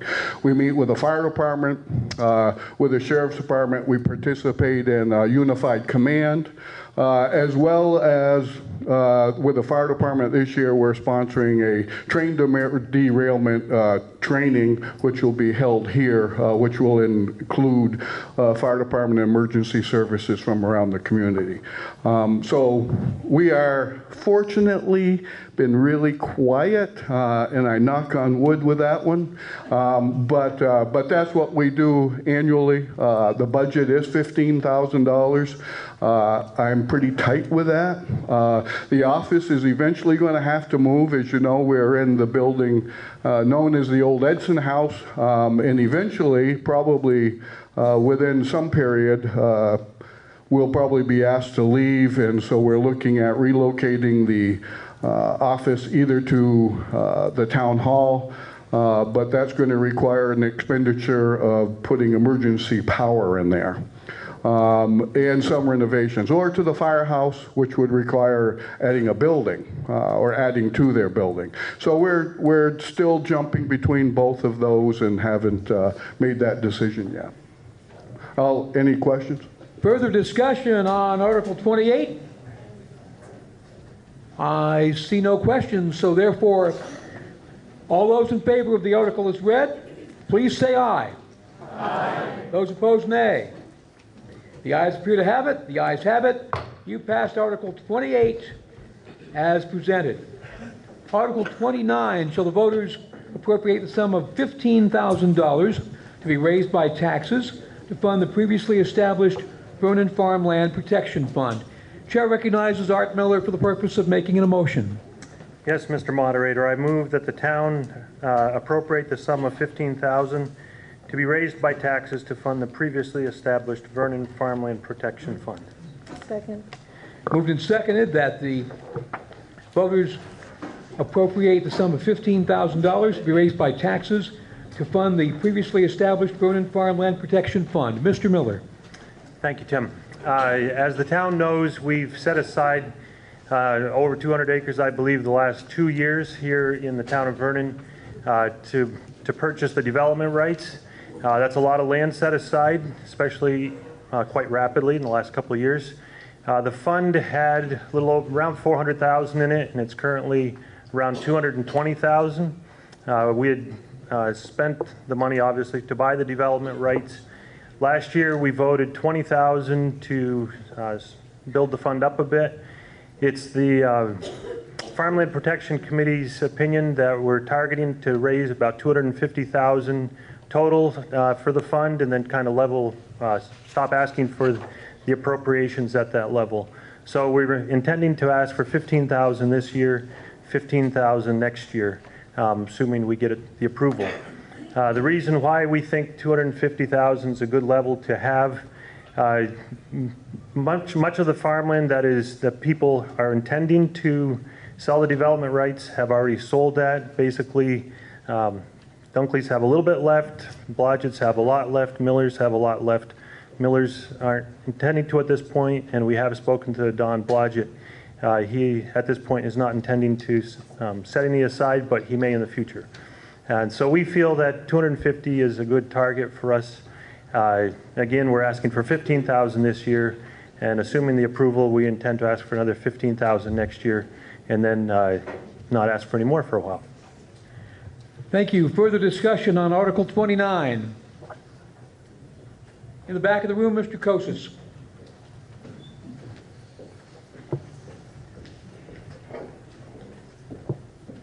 Thank you.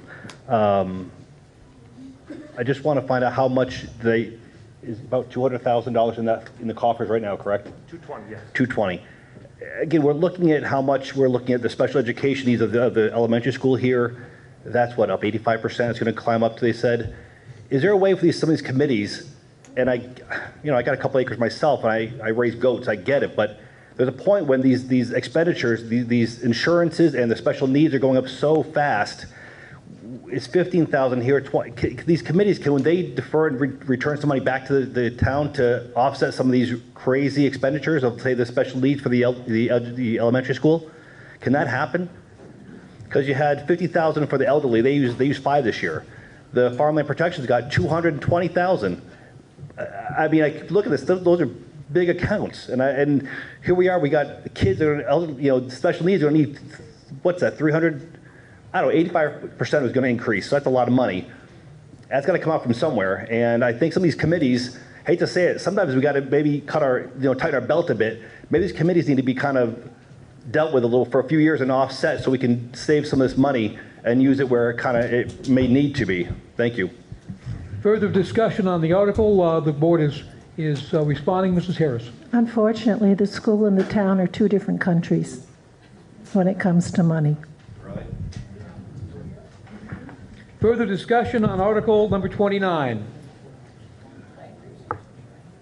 Seeing no further discussion, all those in, Mr. Belville, please step forward.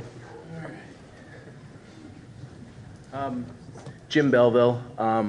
I would move to support this because when it comes to land development, usually it's one of those things, you get a shot at it, and if you don't have the money there, you miss your chance. And 250 is a pretty safe number looking at land parcels. If you got a chance to buy a good parcel of land, 250 if you're buying large acreage is pretty good. So I think it's a wise decision to go there and get there slowly so that we're not jumping on it now. Thank you. Further discussion on the article? Seeing none, the motion as read that the voters appropriate the sum of $15,000 to be raised by taxes to fund the previously established Vernon Farmland Preservation Fund. All those in favor of the article, please say aye. Aye. Those opposed, nay. Nay. The ayes appear to have it. The ayes have it. You passed Article 29.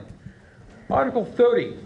Shall the voters amend the James Cusick scholarship requirements, which presently reads, each full-time resident recipient shall receive $1,000 or the amount voted for 2 semesters at an institution of higher learning, a certified training center, or a vocational school. If the amount of the appropriation is not sufficient, it shall be divided equally among the students selected, with the number of recipients and the amount of scholarship provided to each shall be determined based on the money available. Is there a motion? Ms. Carr. Mr. Moderator, I move that the voters amend the James Cusick scholarship requirements, which presently read, each full-time resident recipient shall receive $1,000 or the amount voted for 2 semesters at an institution of higher learning, a certified training center, or a vocational school. If the amount of the appropriation is not sufficient, it shall be divided equally among the students selected, with the number of recipients and the amount of the scholarship provided to each student shall be determined based on the money available. Moved and seconded that the voters amend the James Cusick scholarship requirements, which presently read, each full-time resident recipient shall receive $1,000 or the amount voted for 2 semesters of an institution of higher learning, a certified training center, or a vocational school. If the amount of the appropriation is not sufficient, it will be divided equally among the students selected, with the number of recipients and the amount of the scholarship provided to each shall be determined based on money available. Discussion on the motion, Ms. Carr? I believe these changes were requested because the fund is no longer funded by the town, so it is just drawn on. So we need to kind of preserve what's there. We can't give it out the way we had been. Mrs. Turnley, is there a current accounting of the status of the Cusick Scholarship Fund? Cindy Turnley, treasurer. There's $17,047.76 in the fund right now. Thank you. Further discussion on Article number 30. I believe Mr. Pond is coming to the microphone. Nice hat, George. Yeah. I'm not against this, but I'm curious. When the students that are selected for this scholarship fund, are they expected to keep a certain grade point average? Or is this, I went to school this year, I'm going to school next year, but I was a D student, but I can still have some money? Mrs. Harris. Yes, they can have some money, but they have to have proof how many hours they took. The question is, are they expected to have a grade point average? No. They should be. Further discussion on Article number 30? Julie Nevins, how many students benefit from this program annually? I know of 4. Mrs. Turnley. This year we gave out 20 full scholarships and 1 half scholarship.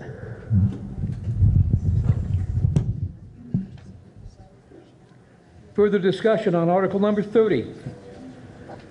Seeing none, we're going to go for the question. All those in favor of Article 30 as presented, please say aye. Aye. Those opposed, nay. The ayes appear to have it. The ayes have it. You passed Article 30. Article 31. Shall the voters authorize payment of real and personal property taxes to the town treasurer in 3 installments, with the due dates being September 10th of 2020, January 14th, 2021, and May 6th of 2021. Mrs. Harris. Mr. Moderator, I move that the voters authorize payment of real and personal property taxes to the town treasurer in 3 installments, with the due dates being September 10th, 2020, January 14, 2021, and May 6, 2021. Is there a second? Moved and seconded that the voters authorize payment of real and personal property taxes to the town treasurer in 3 installments. The due dates September 10th, 2020, January 14th, 2021, and May 6th of 2021. Discussion on the motion. Seeing none. All those in favor of Article number 31 as presented, please say aye. Aye. Those opposed, nay. The ayes appear to have it. The ayes have it. You passed Article 31. Article 32, shall the voters approve the provision of notice of availability of the town report and auditor's report by postcard mailed to all registered voters at least 30 days prior to town meeting, in lieu of mailing or otherwise distributing the town report and auditor's report as authorized by Vermont law and 24 VSA subsection 1682A2. Is there a motion? Mr. Moderator. Mrs. Harris.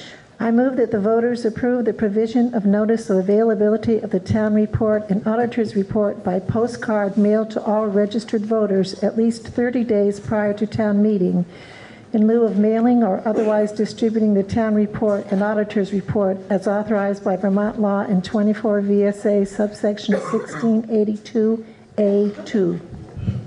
Is there a second? Oh, good, we have a second.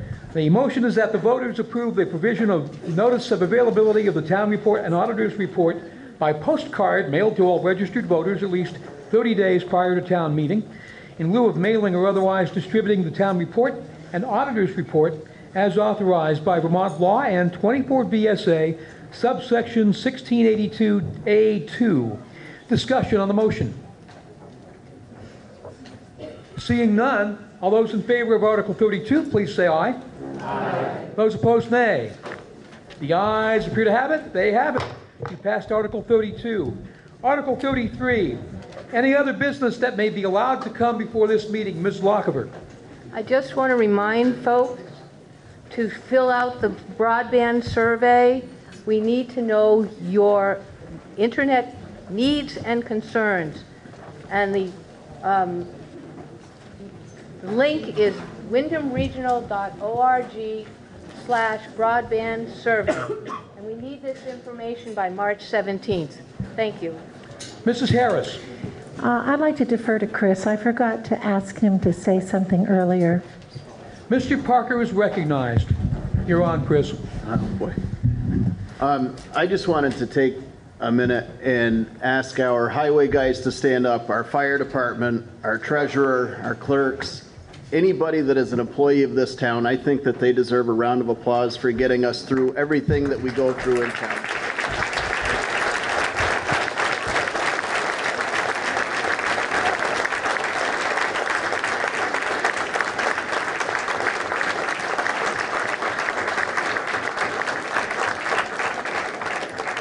Anything else under Article 33?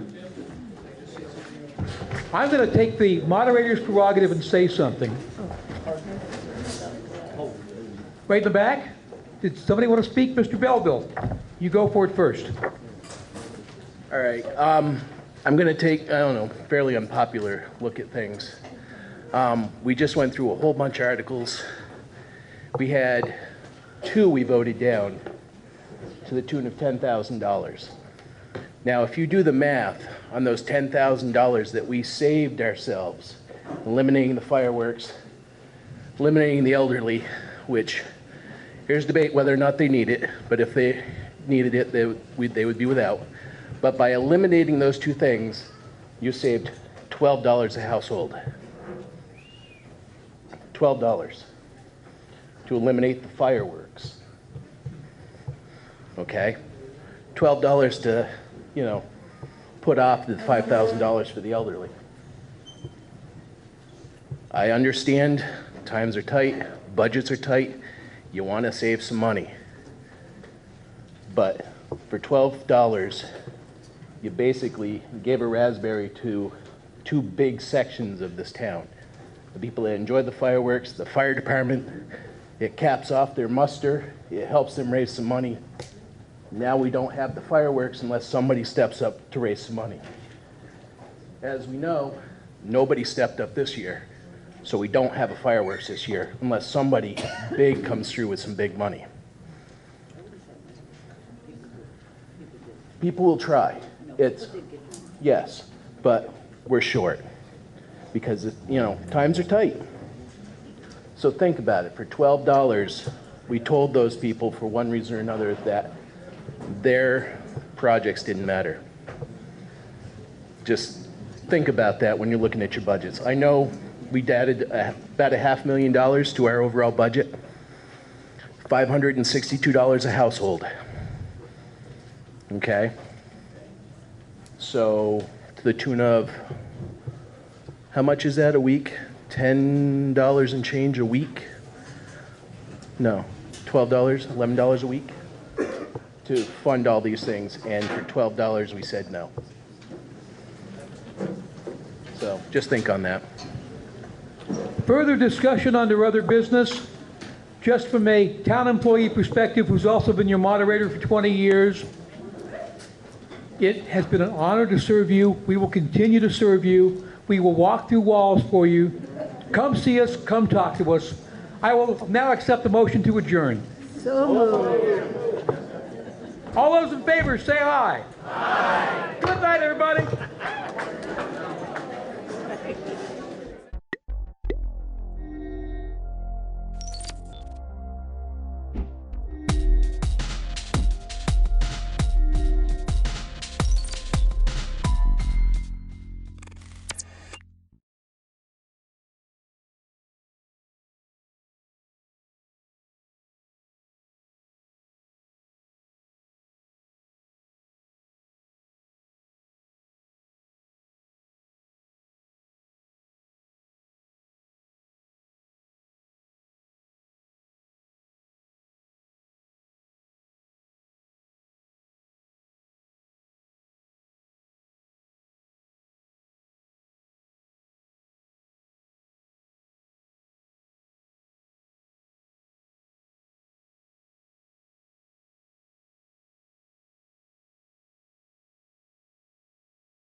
I'm going to read the warning, and then we'll begin.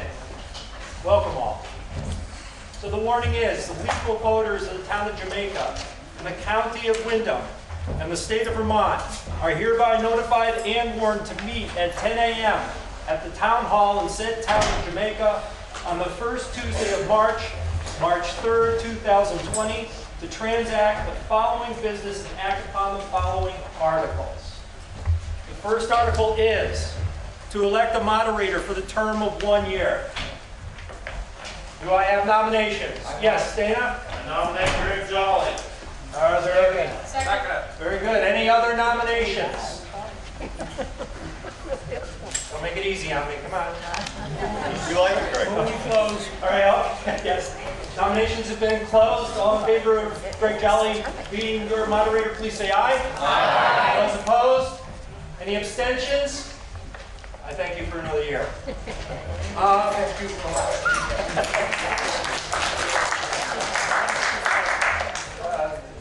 who seconded that? Oh, give it to CJ. One thing I would like to ask for people, and it's been requested by BCTV, is that when you make a motion, please stand, state your name. It'll make it easier for us to keep records and also for people to see that we're doing things properly, legally, whatever you want to call it. So if we can try and do that. We tried it last year, we got halfway through and forgot. It'll be okay. So what I'd like to do first is I'd like to do announcements, and then we will move on to Article 2. So the announcements we have, as you can see over on this side, we have the primary going on. This is the presidential primary.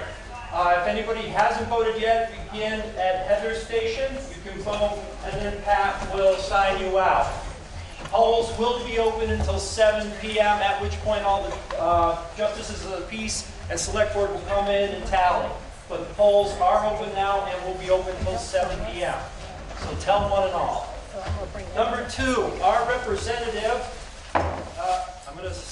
Kelly Paella, is unable to be with us or any of the town meetings really because she is a town clerk in Londonderry, I believe, and she is responsible for the primary.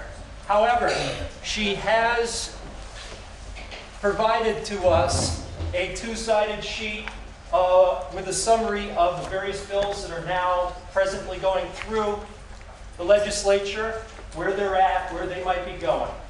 She would also like people to know, in the interest of making myself available to all of you during the town meeting week, I will be having a district-wide informational meeting Thursday, March 5th, 6 to 7 p.m. at the Mountain School in Wynn Hall. So put that on your calendar. If you need the date, it's on the top of her sheet right there, so you can take it home with you if you need.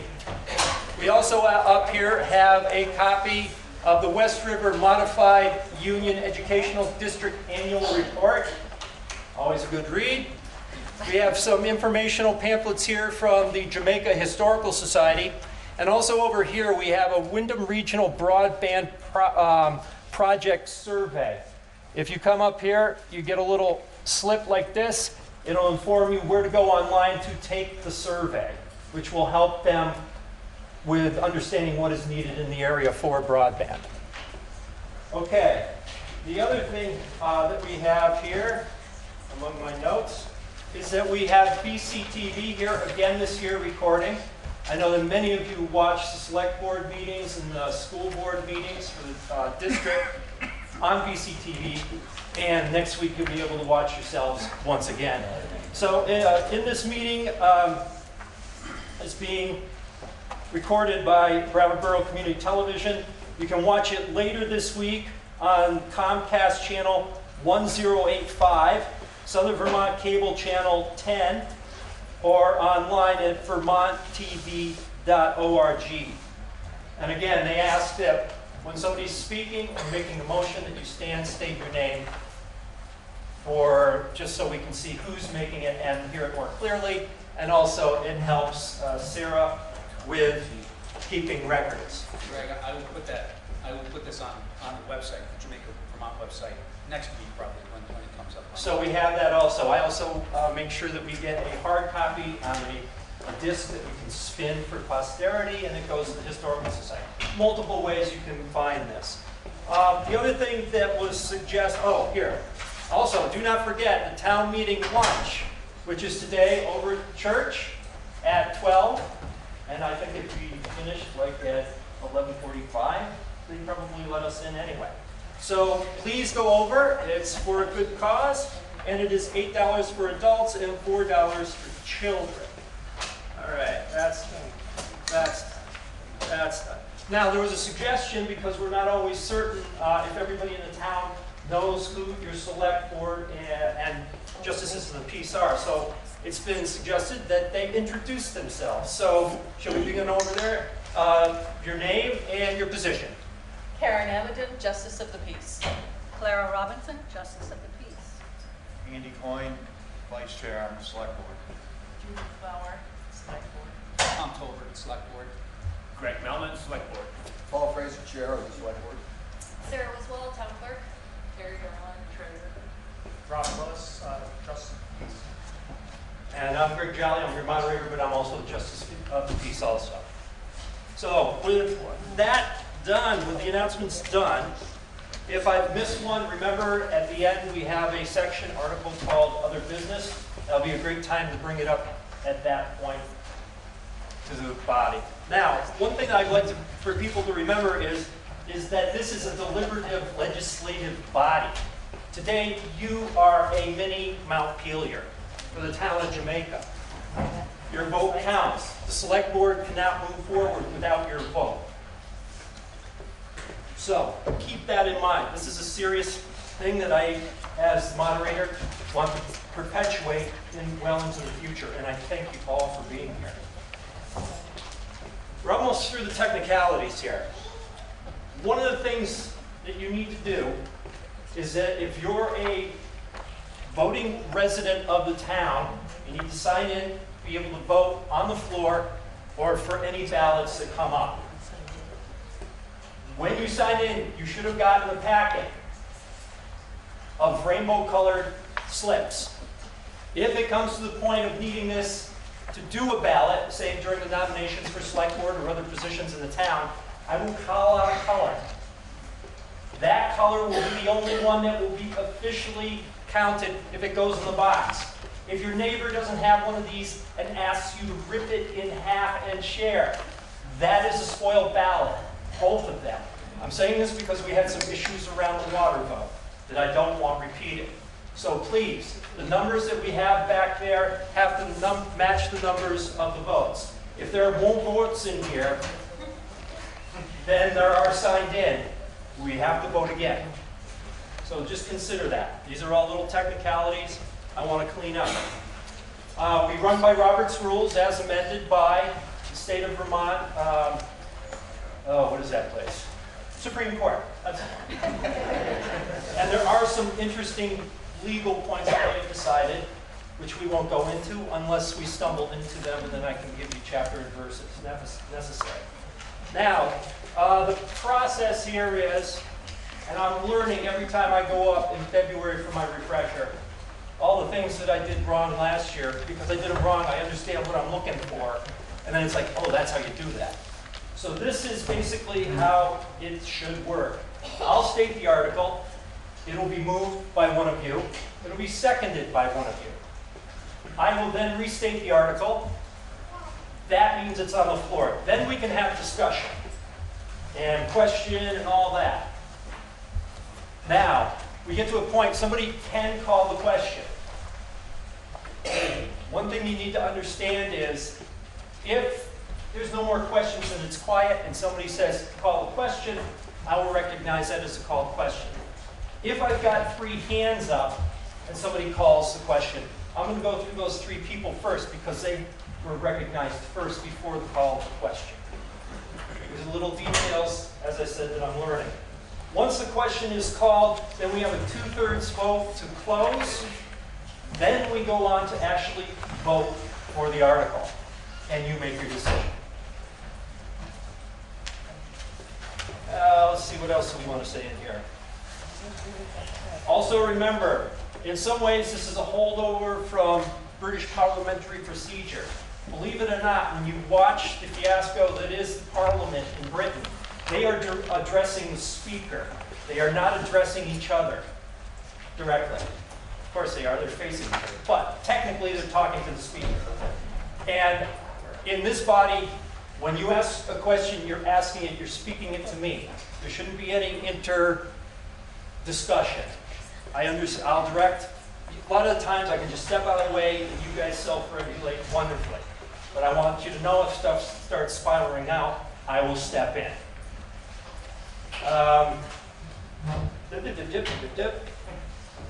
There is a way to challenge the moderator's rulings. If you feel so moved, let me know and we can go through the process. All right. Having done that, That means we can get on to Article 2.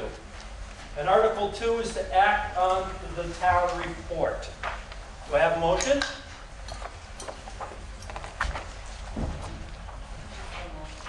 Patty?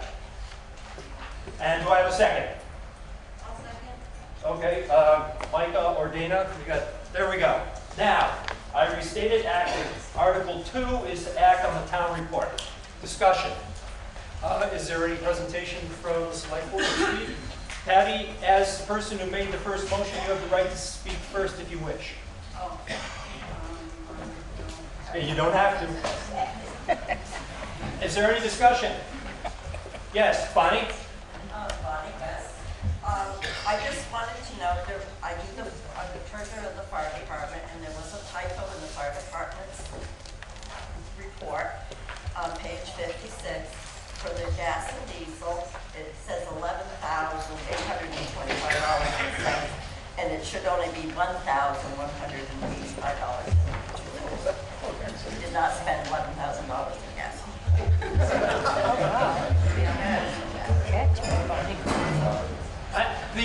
The amount, again, Bonnie, for the correction? The correct amount should be $1,185.82.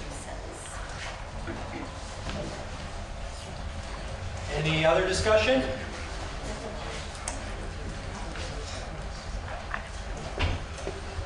can call the question. If you don't want any more discussion and you want to vote to accept or reject, you can call the question. I call the question. Thank you. Very good. I need 2/3 vote. I'll have it by hand to close discussion. Please raise your hand if you agree to close discussion. Thank you. Those who don't wish to close discussion, please raise your hand. Any abstentions? So passed. Now, we're going to vote on the article. And the article is to act on the town report. I assume that by acting on the town report, you're in the affirmative. You are accepting this. So all in favor of accepting the town report, please raise your hand. Thank you. All opposed? Abstentions? Article 2 is passed. Now then, we move on to Article 3, which will be the election of the following officers as required by law. We'll go through these one by one. Some will be just one nomination, and we can cast one ballot to the clerk. There is probably going to be a point at which we're going to need our little packets. So everybody ready with their packets and a writing utensil. And we are going to start with red. Start at the beginning of the rainbow. Maybe we'll get to the end of the rainbow. So the first select person for a term of 3 years, this is by ballot, and presently Judy it's the end of her 3-year term. Do I hear nominations for select board for 3 years? Yes, CJ? I nominate Dana West. Very good. Dana West has been nominated. Are there other people who wish? I saw you first. I nominate Greg Mullen. Greg Mullen's been nominated. Are there other nominations for the term of 3 years select board? Hearing none, I close nominations, and that's your choice. Dana West or Mr. Melman, sorry, Greg Melman, for the 3-year term. What I'd like to do, everybody, come down the center, vote, and as best you can, go around the outside to your seats. Red. Ballots are open. Red is the color. Red. No, do not rip in half. And you can use the first name. Your vote as cast. So, 90 people can vote. 88 were cast. Dana West received 25 votes. Greg Melmans received 62, and Tom Tolbert received 1. So, crushing victory right there for Tom. So, Greg Melmans has your select board person for 3 years.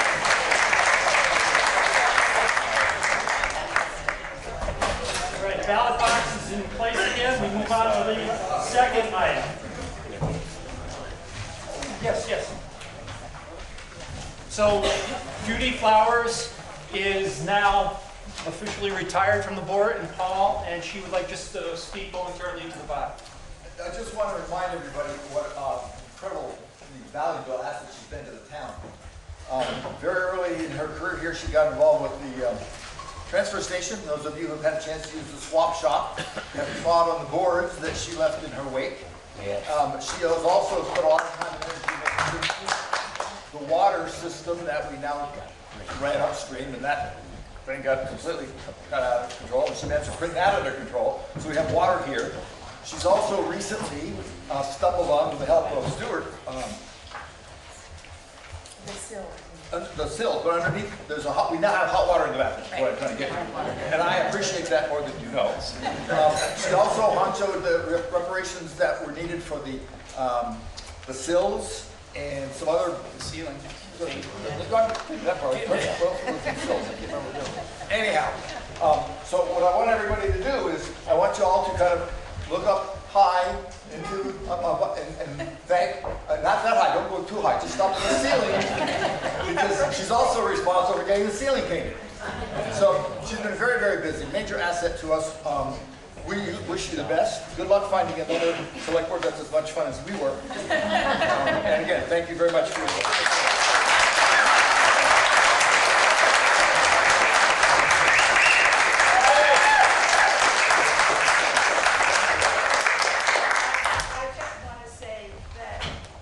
Very honored that you had me as your select person for almost 7 years. I can't get over that. It's been that long.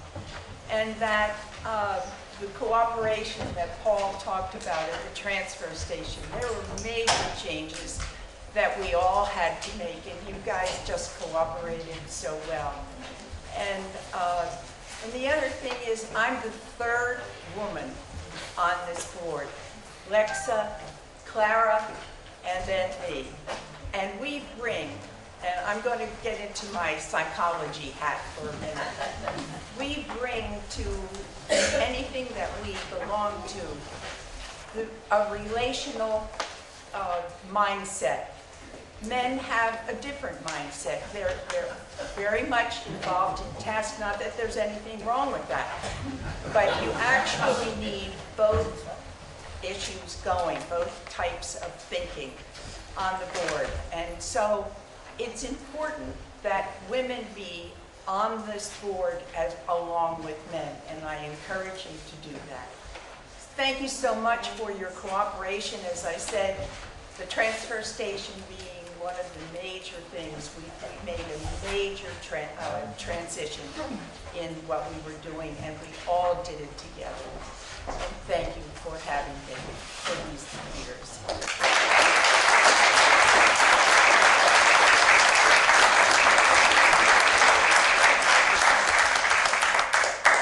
Very good. Now we'll move on to the second position, which is for a select person for a term of 1 year. This is Greg's 1-year term, which he is now traded in for a 3-year term. So do I hear nominations for select person for 1 year? Yes, CJ? Nominate Dana West. Dana West has been nominated. Another nomination? Jackie Brown nominates Tom Tolbert. Tom Tolbert has been nominated. Are there other nominations? Here. Yes, Andy? I'm going to nominate Stuart Barker. Stuart Barker has been nominated. Stuart has declined from the floor. That's why you come to town meeting.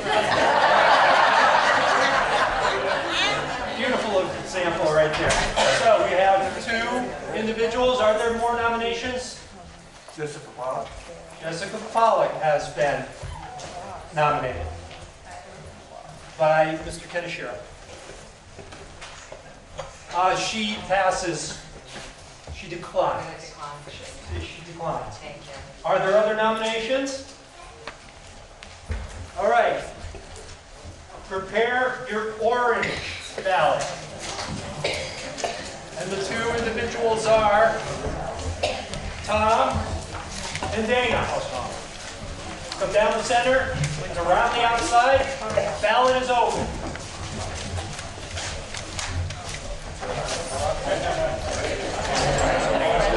The results from your ballot.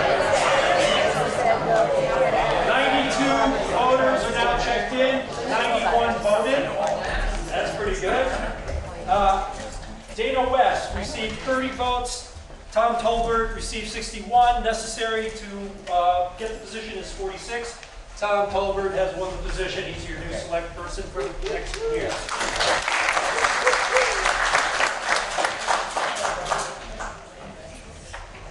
Roaring on to number 3. This is another select person for the term of 1 year. And that was Tom's position, but now he's been voted, I can't do twice, so he's good. So I'm opening it up for nominations for 1 year. Yes, sir? Dr. McClellan, I nominate Jessica Pollock. Jessica Pollock has been nominated. Are there other nominations? CJ? Dana West. Dana West has been nominated. Are there other nominations from the floor? Hearing none, I would ask you all to use your yellow for this vote. And you're casting your votes for Jessica Pollock or Dana West. Poll is open.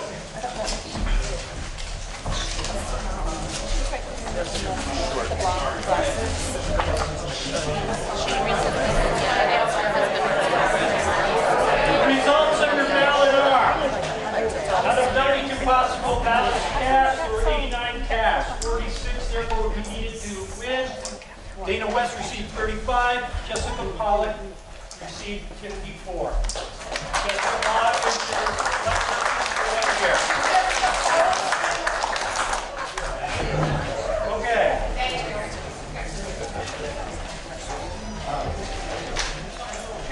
For anybody who is elected today from the floor, Sarah up here has what they call the Vermont Oath of Allegiance, which is if you're elected, you have to sign this document. I'll have to sign it in a second. So if you want to sign it here today, you can do it after the meeting when we're done, or you can go to the town offices and do it there. But just remember that, it helps with the paperwork. Okay, so number 4 is to elect a lister for the term of 3 years by ballot, and Lou Brusso's term is now coming to an end. Do I hear nominations for lister for 3 years? Yes, I see a hand back there. Yes. Nominate Lou Brusso? Lou Brusso has been nominated. Are there other nominations? Hearing none, I'll close nominations. I can't see anybody else. I'm sorry, what? Did I miss something? Well, maybe. Yes. So, nominations are closed, and I'm just going to ask the body, all in favor of Lou Brusso being your lister for 3 years, please raise your hand. Thank you. Anybody opposed? Abstaining? Thank you. Lou Brusso has the position of lister for 3 years. That was a tough battle right there. Okay, next one is for first constable for a term of 1 year. And presently, as you see in the ballot box, your first constable is Rob Willis. Do I have nominations for constable, first constable for 1 year? I nominate Rob Willis. Rob Willis has been nominated. Are there other nominations for, Rob, you're willing to go? Yep, he's in. Are there other nominations? Hearing no other nominations, I will close the nomination. All in favor of Rob Willis being your first constable for a year, please say aye, or raise your hands, good. Anybody opposed? Any abstentions? Congratulations, Rob.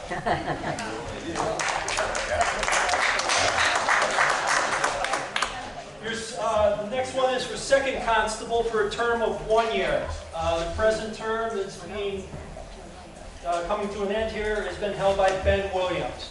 Do I hear a nomination for a second constable for 1 year?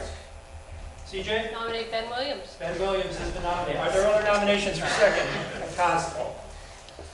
Hearing none, close nominations. All in favor of Ben Williams being the second constable for a year, please raise your hand. That looks decisive. Any opposed? Any abstaining? Congratulations, Ben.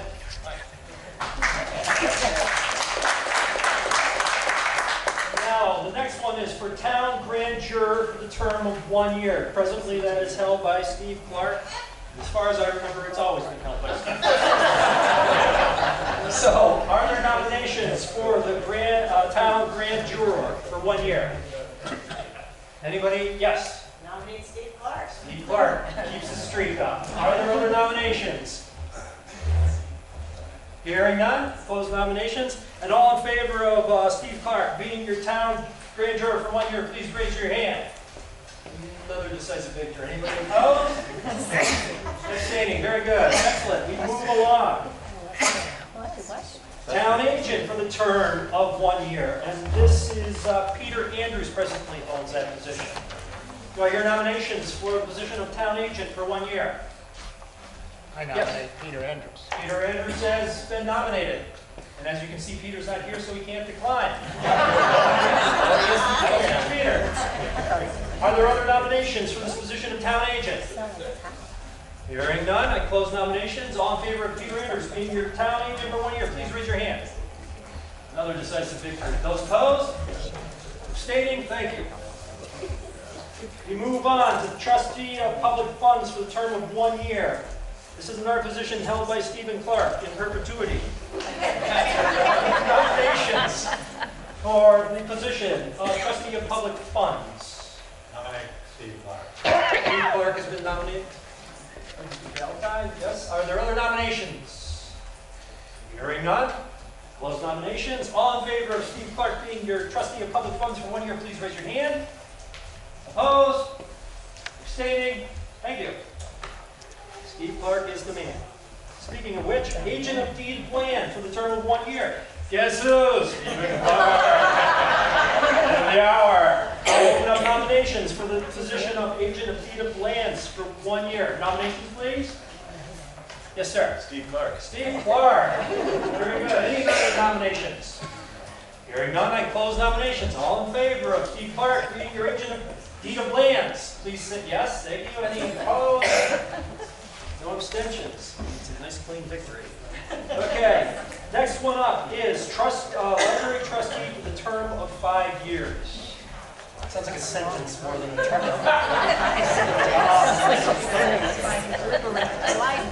Presently, it's Jennifer Norder-Duke, who is coming to the end of her term. Do I hear nominations? And it's Clara. I'm sorry, Clara. I had that wrong. See, that's why you all are here. So, I hear nominations for the term of library trustee for 5 years. I saw Janet's hand up. Nominate Clara. Clara Robbins has been nominated. Could I say? I will take the nomination unless there's someone else here that would like to be on a board and serve in the town. I mean, I've been doing, 5 years is right. I mean, it's 5, 10, 15, 20, it depends on what the sentence is, right? But that being said, if there's anybody here that would like to be on this board, I would step away. So, that opens it up. Are there any nominations for this position other than Clara? Hearing none. And despite that stirring speech, I close nominations. All in favor of Clara Robinson being your library trustee for 5 years, please raise your hand. Yes, another decisive victory. Any opposed? Maybe Clara. Abstaining? Very good. Clara, congratulations. All right, now we're moving on to the school director for the West River Modified Union Education District for 1 year of a 3-year term. And who presently holds that position? Or who's going out of this position? It's Drew Hazelton. It's the Christina Robinson, but she was replaced by Jennifer Norder-Duke. So it's for Jennifer's position, I assume, or she. Okay. So nominations for school director of the West River Modified Union Education District for 1 year. Any nominations? Nominate Jen. Jen Norder-Duke has been nominated by Mr. Hazelton. Sure she'll appreciate that. Yes, Patty. Nominate Dana West. Dana West has been nominated. Very good. You have 2 nominated people. Any other nominations for this position? Yes. Keegan Eager. Keegan Eager has been nominated. She unfortunately was not able to be here today because she's a teacher. So she's very interested in the position. That's why she's been nominated. Are there other nominations for this position? Fine. Here and we're going to close nominations. And now, you have a choice between Dana West, Keegan Eager. Eager, yeah. Yep. How do you spell it? Keegan, Keagan. K-E-I-G-H. You're asking a dyslexic. Oh, sorry. And there was one, I'm sorry, I forgot the other person. Jen Dordaduke. Those are your three people. Jen Dordaduke, Dana West. E-A-K-E-R is her last name. Keegan Eaker. E-A-K-E-R.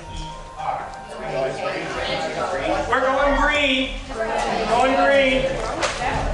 Polls are open. They're open.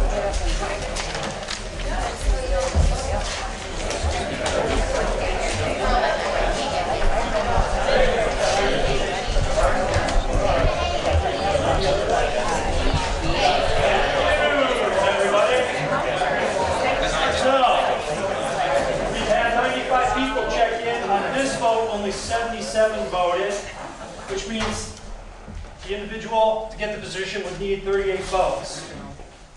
Keegan Eaker received 30, Dana West received 27, Jen Dordaduke received 20, which means nobody achieved the majority, which means you need to vote again. Does anybody get taken off? Two ways one of these people can come off. One, they request it, and they'll be taken off. Or we have to go through 2 more ballots, and then I can officially take them off. Okay. According to Robert's rules. We only have one more ballot. We've got more paper. There's still pink and white to go. We're saving the best for last. You got purple. Next is going to be purple. So we still have the same 3 individuals. Unless somebody removes themselves. Hearing that not, prepare your purple ballots for either Keegan Eager, Dana West, or Jennifer Dordaduke. The ballot box is coming down. Voting is open. No kids, no kids. This is always so. Ashley.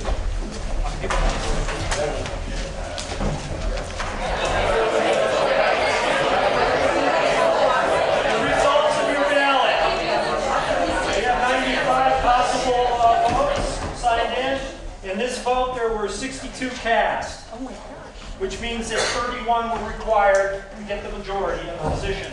Dana West received 22, Keegan Eaker received 39, and Jennifer Dordaduke received 11, which means that with her 39, Keegan Eaker is your representative on the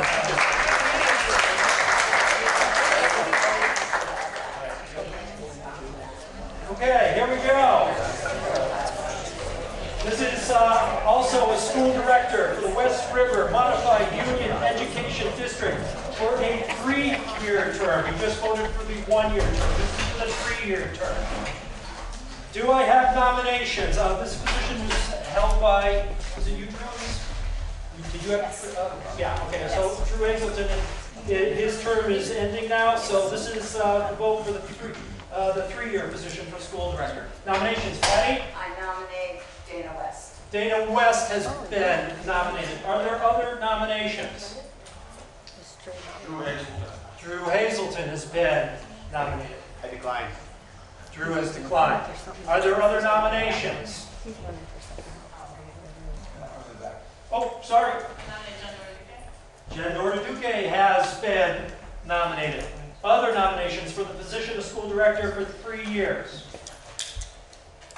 Hearing none, I close nominations. So your choice is between Dana West and Jennifer Dordaduke. Remember, if you can, come up to the outside, stop at Lexa, pick up your pink slip, and then go through and vote.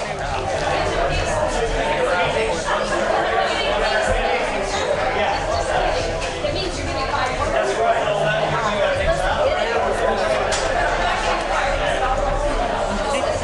The results of your pink slip voting. 69 votes were cast, which means 35 were needed to achieve the position. Dana West received 36. Jen Dordaduke received 33. Dana West, congratulations, sir.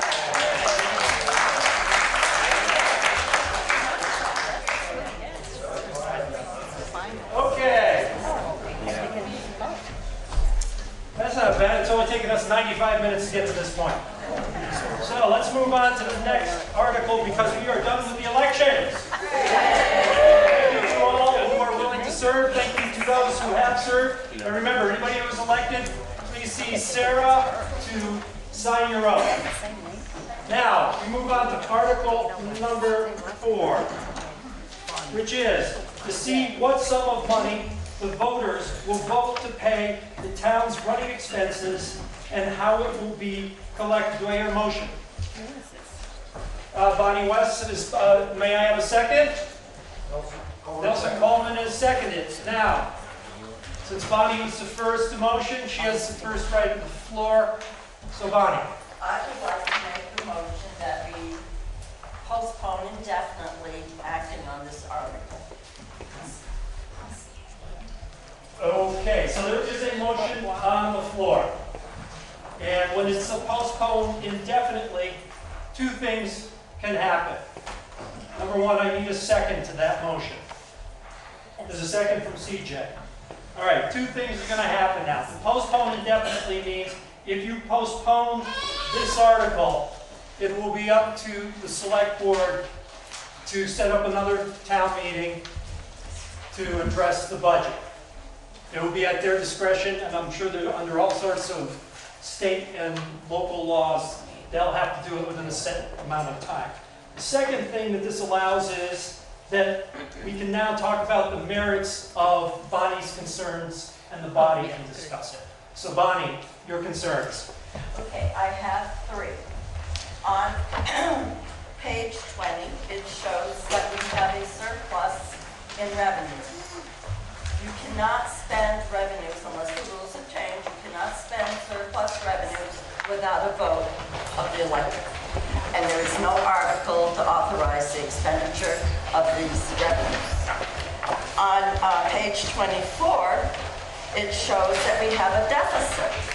And there is, I did not see anywhere in the proposed budget any monies allocated to cover this deficit, and there's no article to cover this deficit.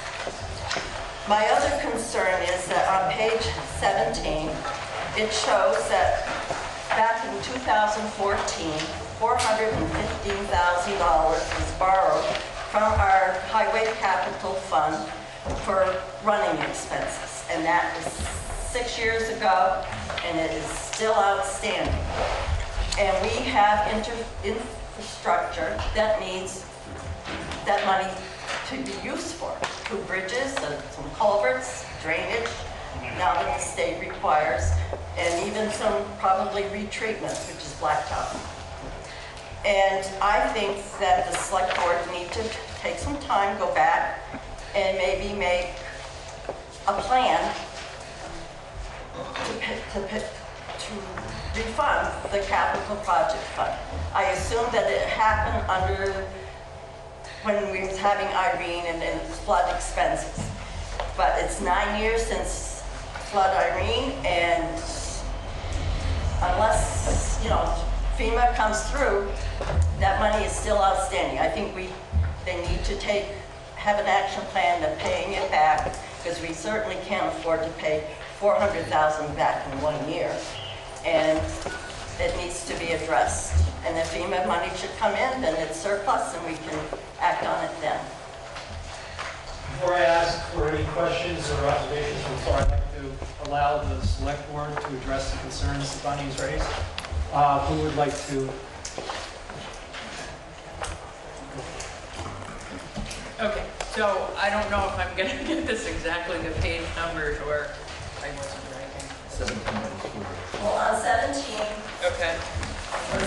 450,000 outstanding money from the Okay, so we'll start with FEMA then.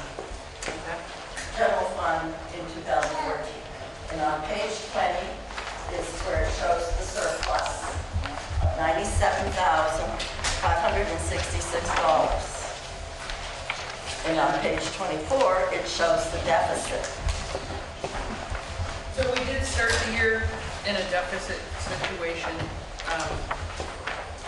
And yeah, there was a $90,000 surplus, but part of that was money that came in for the mill group, which we can't spend on anything except the mill roof. So it actually brings the surplus down to $29,427.95. Terry, can you repeat what was the 90, part of the 97,000 was what? You couldn't use it for what? It's insurance money for the mill roof. Oh. This is a designated fund, it can't be used for anything other than. And so I guess you could vote to spend that on something else, maybe, but you have to vote on that. I don't think you can spend that on anything else. I mean, it was issued, the insurance payout was specifically for the damage sustained in the lake. But there's still some surplus, right? There is, yep. There's still $29,427. And the other part of that surplus is used to fund the HRAs that aren't funded by the budget, and those, there are 4 of those. They are the health reimbursement accounts for the employees that have health insurance, because the town pays 80% of their out-of-pocket expenses. And that could potentially cost the town $24,000 a year. It hasn't yet, but that doesn't mean somebody doesn't get sick, and you know, you would have to put that money out. So there's usually a cushion for that, and that actually shows on page 24 at the bottom.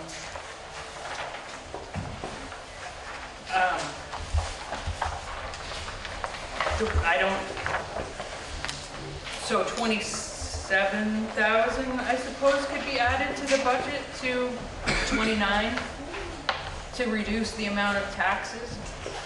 You could do that right, you know, you could change the budget now if you wanted to reduce it by that much. What about the deficit of 40,000 something?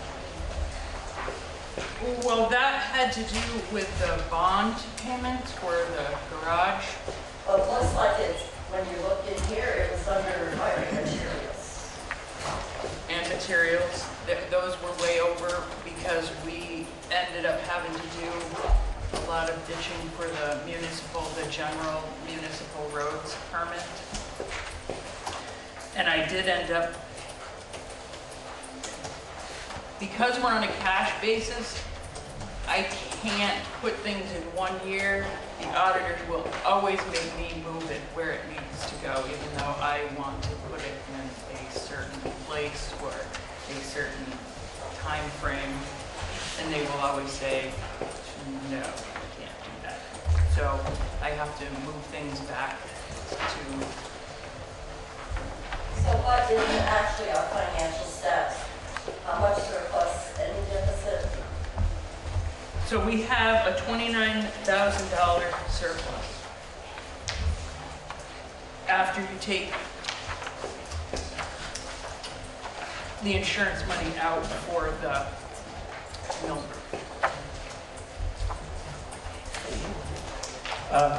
Tina? Most HRAs, you know you're paying 80%. You should have a pretty good idea of how much money you have to pay for that, right? I mean, I have the same thing in my job, and they know how much, whether I use it or not, all of it, it will end up as surplus in the year, in the end of the year. We don't ever fully fund all employees' HRA. I know my employment, they sometimes don't send a check to the company so soon. You know, it's a pay-as-you-go quarterly type thing, but. Okay. Luke? But you're never fully funded. Luke? Yeah, Luke Russo. I'm also in the Lister's office, but I was a former select board member, somewhat familiar with the budgetary process. As far as a surplus goes, if you have a surplus, Bonnie is right, you have to have it warned for a town meeting, and the town meeting has to vote on what to do with that surplus. If you do not do that, then the surplus cannot be used for anything else until it goes to the following year's town meeting. So from what I understand, we don't have to hold up the budget in order to deal with the surplus. We can let that sit in our reserve account until the following year, and it can be put on next year's warrant. So I think we don't have to hold up the budget for that purpose. One of the things that has always frustrated me with the way our auditors require us to do things is to list things that are off budget on the cash, from a cash perspective, to show it as if it was on the budget. A lot of these things, I'm looking at page, I've got to put my glasses on, page 36, and I see a lot of things that are not budgeted for, things like library grant info, income, insurance proceeds, FEMA October 2017 storm. Those are really off-budget things. Those are not things that we budgeted for, but they have to be shown on the, from a cash perspective on here. So some of that surplus, I think, is off-budget things, and the surplus that we deal with is on-budget things. So I've been very frustrated over the years that the auditors require us to put off-budget things on this list. So I'm not quite sure how much of this 29,000 Terry was talking about are really off-budget items as opposed to on-budget items. So again, my thinking is that we don't have to hold up the budget for the surplus. We can deal with that in the future. Regarding the payback of the FEMA or the Irene fund, I asked for some numbers from Terry regarding Irene, and this might be a good time to share those with you, because I, as a select board member at the time of Irene, I kind of wanted to know what Irene cost the town. So I did some research, and let me get the right sheet up here. The total Irene recovery cost was $5,144,216.26. That's all of what we spent for Irene. The Federal Highway Department gave us $139,897. That was to deal with the South Hill Road being the alternate detour for Wardsboro and Water Street being the detour for Route 30. We received $4,382,214 from FEMA, reimbursed from FEMA. And if you recall, the state had what they call the 3-cent rule. That was, no town was going to be required to pay more than, I think it was 3 cents on the grand list or whatever that exactly rule was. But we got a reimbursement from the state for that rule of $158,727. And that payment, by the way, didn't come in until, I think, February of this year. So we didn't know the final FEMA numbers until February of this year. So from the select board standpoint, they've been borrowing money from our reserves to cover this until they knew what the final cost was. So therefore, the total cost to the town for Irene was $463,378.05. Of that $463,000, approximately $72,000 was our share of all the FEMA projects. And $391,462 was money that was not part of a FEMA project, but just was used to fix some of the problems that we had. So what that means is the town share of $463,378 has been borrowed up to now from our reserve accounts. We need to pay that back, as Bonnie suggested, and I talked with Paul about that earlier, and I think it's up to the select board to determine how to cover that $463,000 payback to our reserve accounts. So along with Bonnie, I would task the select board to come up with a plan and propose that plan to the town next year's town meeting. Now, what can happen? Things like the reserve or the surplus that we just talked about. That surplus could be voted on next year. to pay back some of the money to pay back the Irene costs. We could be budgeting other funds to pay back some of that Irene cost. So I would suggest to the select board that they come up with a plan to deal with that surplus. So my thinking is the other thing I can't explain anything about that, the $40,000 deficit. That's something that I wasn't prepared to speak to that today. But regarding the first two, I would suggest that we don't hold up the budget until, for those two reasons anyways. Good.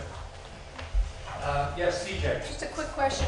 Lou, were you talking about February 2020 or February 2019? 2020. Okay. That just came in a couple of months ago. Okay. Other questions? Observations? Yes. The money that came in February 2020, will that money automatically go back to the 400,000?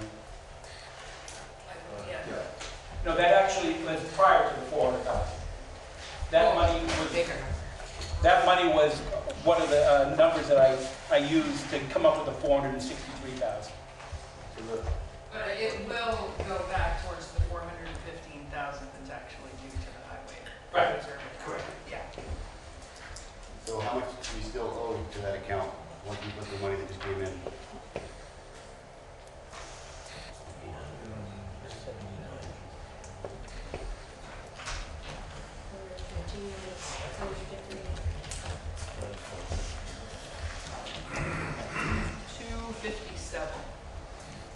$257,000. But 71,000 of that is our responsibility for, it's the 3-cent rule. That's what the 3 cents would have raised in 2011. So you really sort of have to take that off from there too, because we technically were responsible for that, I think. Nelson? Yeah, I just have a question. Are we all done with FEMA money now? Do we know that we are getting no more? We do.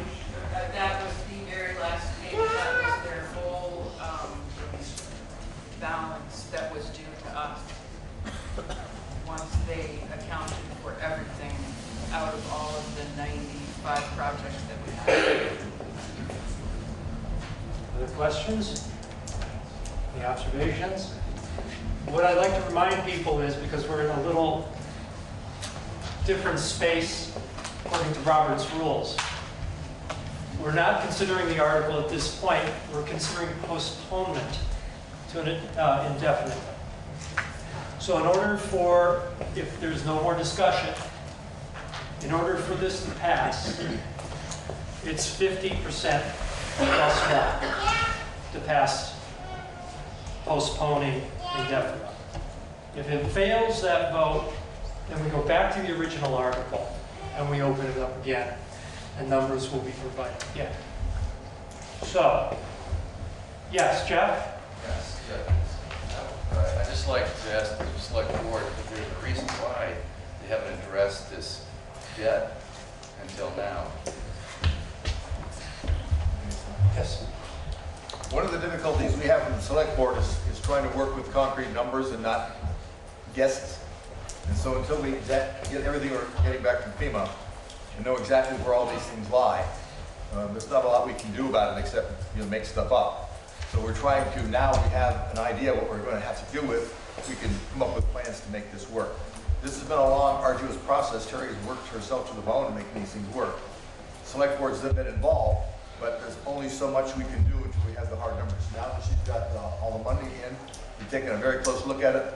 You said we've been talking about it. It was certainly something that's going to be on the select board agenda. Welcome, board agenda. Welcome to the bar. Other questions? Observations? Someone can call the question. Call the question. Thank you. Yes. Ask for a paper ballot? If there are 7 people who wish to have a paper ballot on this vote, please raise your hand. I need 7 for a paper ballot. I have 1. Paper ballot. Now remember, it's got to be 50 plus 1. I know you don't want to go through the line again.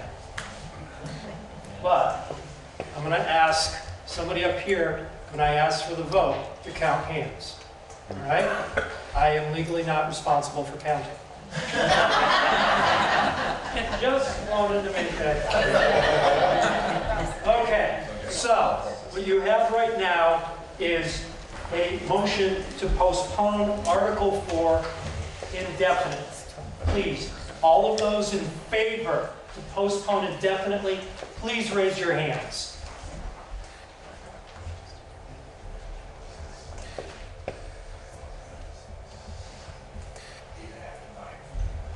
Very good. Hands down. All those who are opposed to this motion, please raise your hand.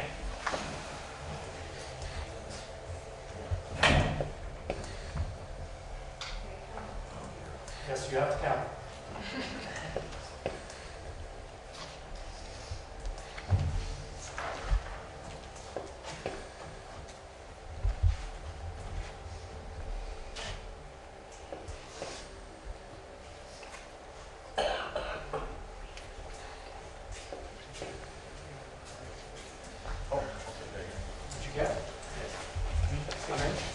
I got What'd you get?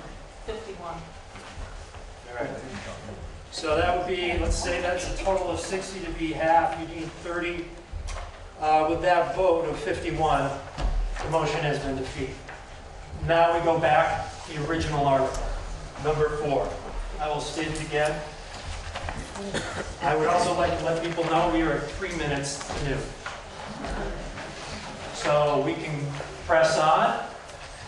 I think it would be good to press on, but I don't know how many people are going to stay afterwards. So, shall we press on? Yes. Very good.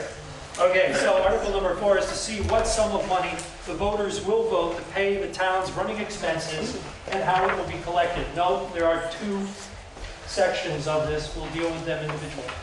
Lou. I've got 2 amendments I'd like to propose. Okay, can we just hold on a minute? Because right now we have no numbers standing on the floor. So is there a number that the select board has for the budget? To be raised by taxes would be $1,091,358. On page 36. At the very top. There's a 1 million plus number. Right? That's .07, .07. Okay, it's the top line right there? Yes. Okay, so $1,091,358 even is the number that's on the floor. Lou. Okay, on page 36, there's a line item called current use. Current use is a number that we get from the state every year. I can explain that to you privately if you'd like, rather than explain it to everybody. But I think we can depend on that number being somewhat the same every year. I would say no. It can be, unless the legislature changes the law, that number would be the same.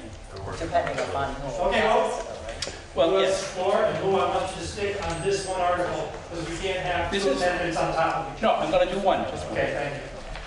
My amendment would be that we take the $19,178, or approximately $20,000, and I would say let's put $19,000 on the proposed budget, since we know that that number, unless the legislature changes the law, that number should come in somewhat similar to that number every year. And that would reduce the amount of money for tax collection by the same $19,000. So basically what it's doing is putting that number on budget so we can reduce the total taxes. Okay, that is the amendment to the article. Is there a second to that amendment? CJ seconds it. Is there discussion on the amendment to the article? All right. Hearing none, I'm going to call for a vote. All in favor for accepting the amendment that Lou Russo has put forward, please raise your hands. All in favor of the amendment? Okay, thank you. All opposed? So passed. Oh, there is one person there. So passed, which means the new number is $1,072,358. okay. That's $1,072,358 even to be raised by taxes. Lou, I believe you had a second. Yes, first of all, I want to commend the select board for a budget that is very, very trim. I did notice one item, though, I wanted to propose to you. I'm not necessarily, I think it's the, let me see what page it's on. It's on page 38. It's called the Wyndham County Sheriff. About 4 years ago, we voted as a select board to increase the number of hours from a 40-hour per month contract to an 80-hour per month contract. We were thinking at the time that our revenue would go up as well. Our revenues were approximately $12,000, an average of about $12,000 in fines. That $12,000 has gone up to an average of about $17,000. So we did not double. We doubled the hours. We doubled the budget on the expense side, but we did not see a corresponding increase on the revenue side. So my thinking is that we ought to go back from an 80-hour contract per month to a 40-hour contract per month. That would reduce the expense of the sheriff's department from $50,000 to $25,000, and it would require a corresponding change on the income side. You can see that on the income side, it's a $20,000 budget for fines, but if you look at the actuals, you'll see the actuals were much less. So I would suggest that we would reduce a corresponding $5,000 from the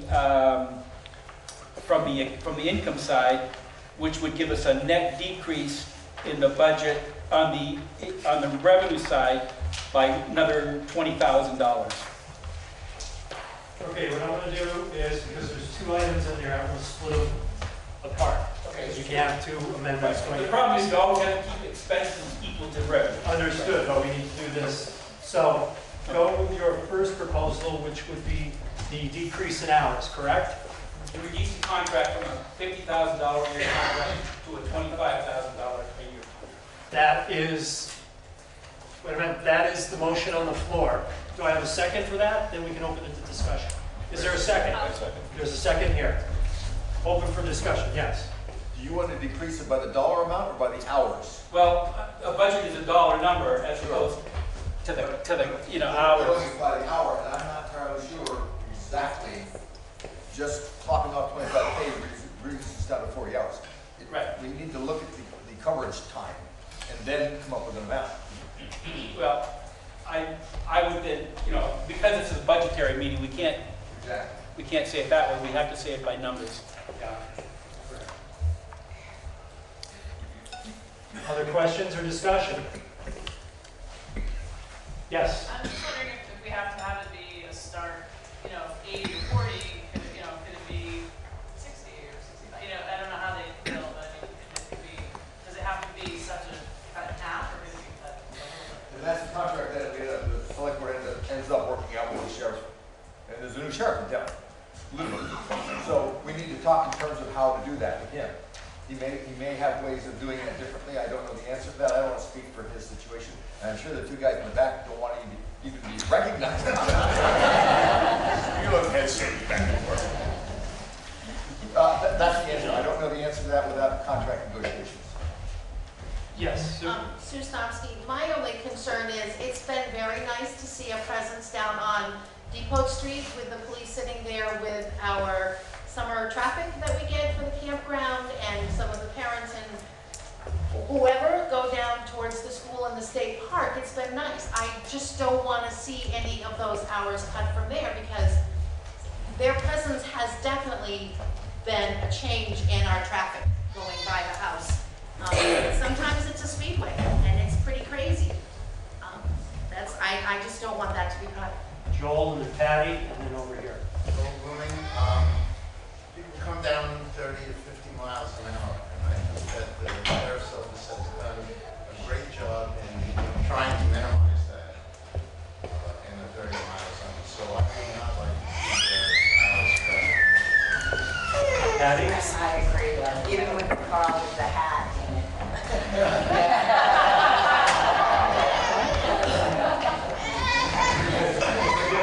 I would just like to say the same. I really feel like having the police presence has been exceptionally good to have on Old Route 8. I very much liked having a sheriff's car drive past there.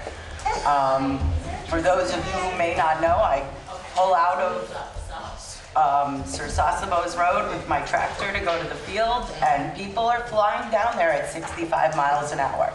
I have 5 children that I need to take care of, and making sure that there's somebody there at a presence at some point is nice to have. Whether or not it's in the time frame that we need it, it doesn't matter. They're there, and I would personally not like a 50% cut. Very good. Any other observations? Yes, yes, Andy. Maybe Tom could speak to this more, but I'm very interested in the reports they release, and I read exactly what the sheriff's department do. They patrol all our roads, and sometimes when they get, it's more than a speeding ticket. It may be a criminal offense like excessive speed, and they get tied up in court costs. We've been seeing that a little bit. I've seen it in the information that they release, that some of the revenues are going to time spent in court, whereas if it was just a regular traffic ticket, like I said, you know, we've lost some revenues there this year.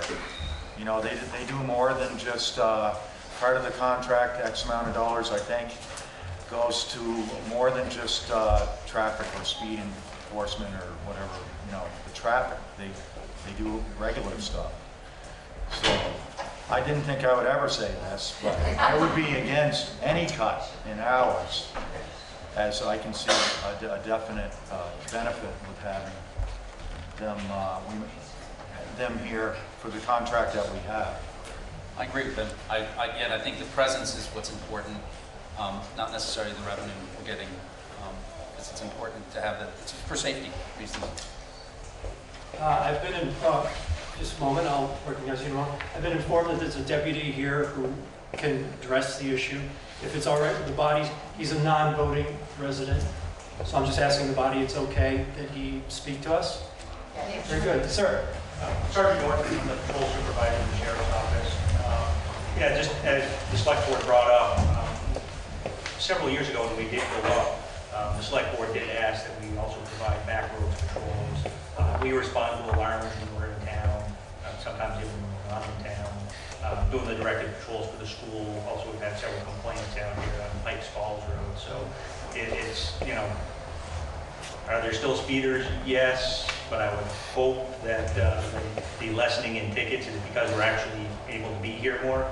You know, I can't say that for sure, but you know, that's the hope that we would have.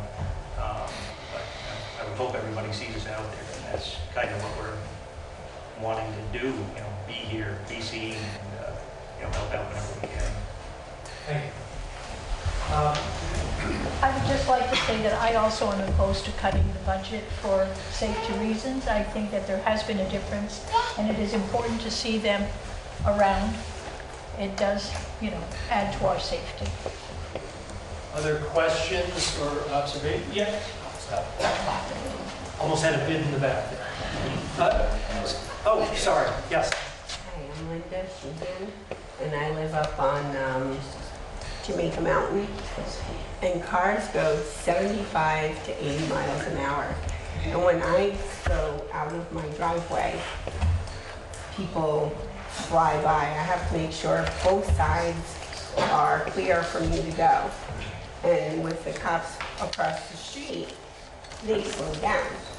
So I do not want any cuts. Good. That happened to me yesterday.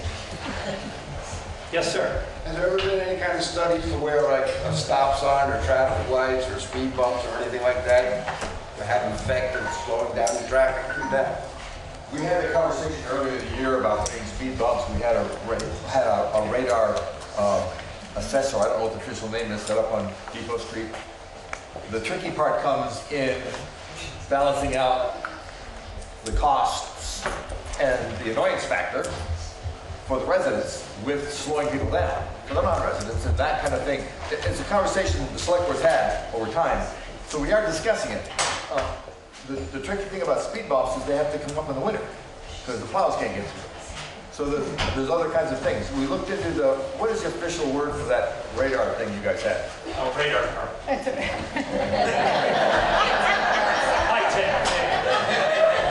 All those years of education. But that's an expensive proposition, and these guys have a few that they move around for free.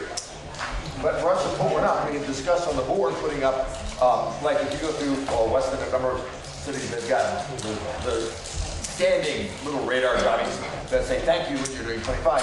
Those are very expensive and they require, as it turns out, a subscription to keep them going. So there's a lot of money involved. We're not exactly sure how best to manage that. We are certainly always open to you guys dropping in on a select board meeting and offer your suggestions. But it is a discussion we've been having. I'm just wondering when we look at other options or not. So yeah, as far as those signs go, it's about $10,000 per sign. So we talked about putting one on Depot Street. We talked about putting one up on Pikes Falls. But again, it's $20,000. It's a fairly large expenditure for us to do. Yeah. Select board. One question. Actually, what we're, yeah, right. Okay, to remind people where we are. We're not on the article, we're on the amendment. And the amendment is Lou's amendment to cut, I believe, the budget for the line item of the Wyndham County Sheriff by $25,000, correct, Lou?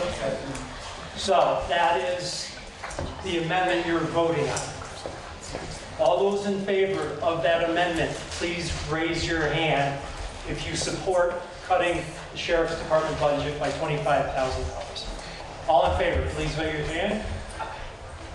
Okay, very good. All those opposed to the amendment, please raise your hand. I think the amendment has gone down. Now, Lou, you have a second part to that amendment. The second part has no merit based on the first part. Very good. So we move back now to the actual article. And so the number we have now established is $1,072,358, correct? Okay.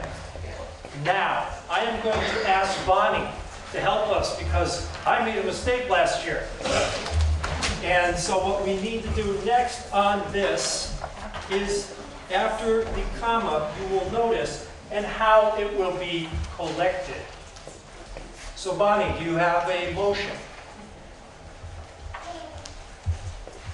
Okay, I move that we expend a total budget of, if I got this right, $1,335,260 with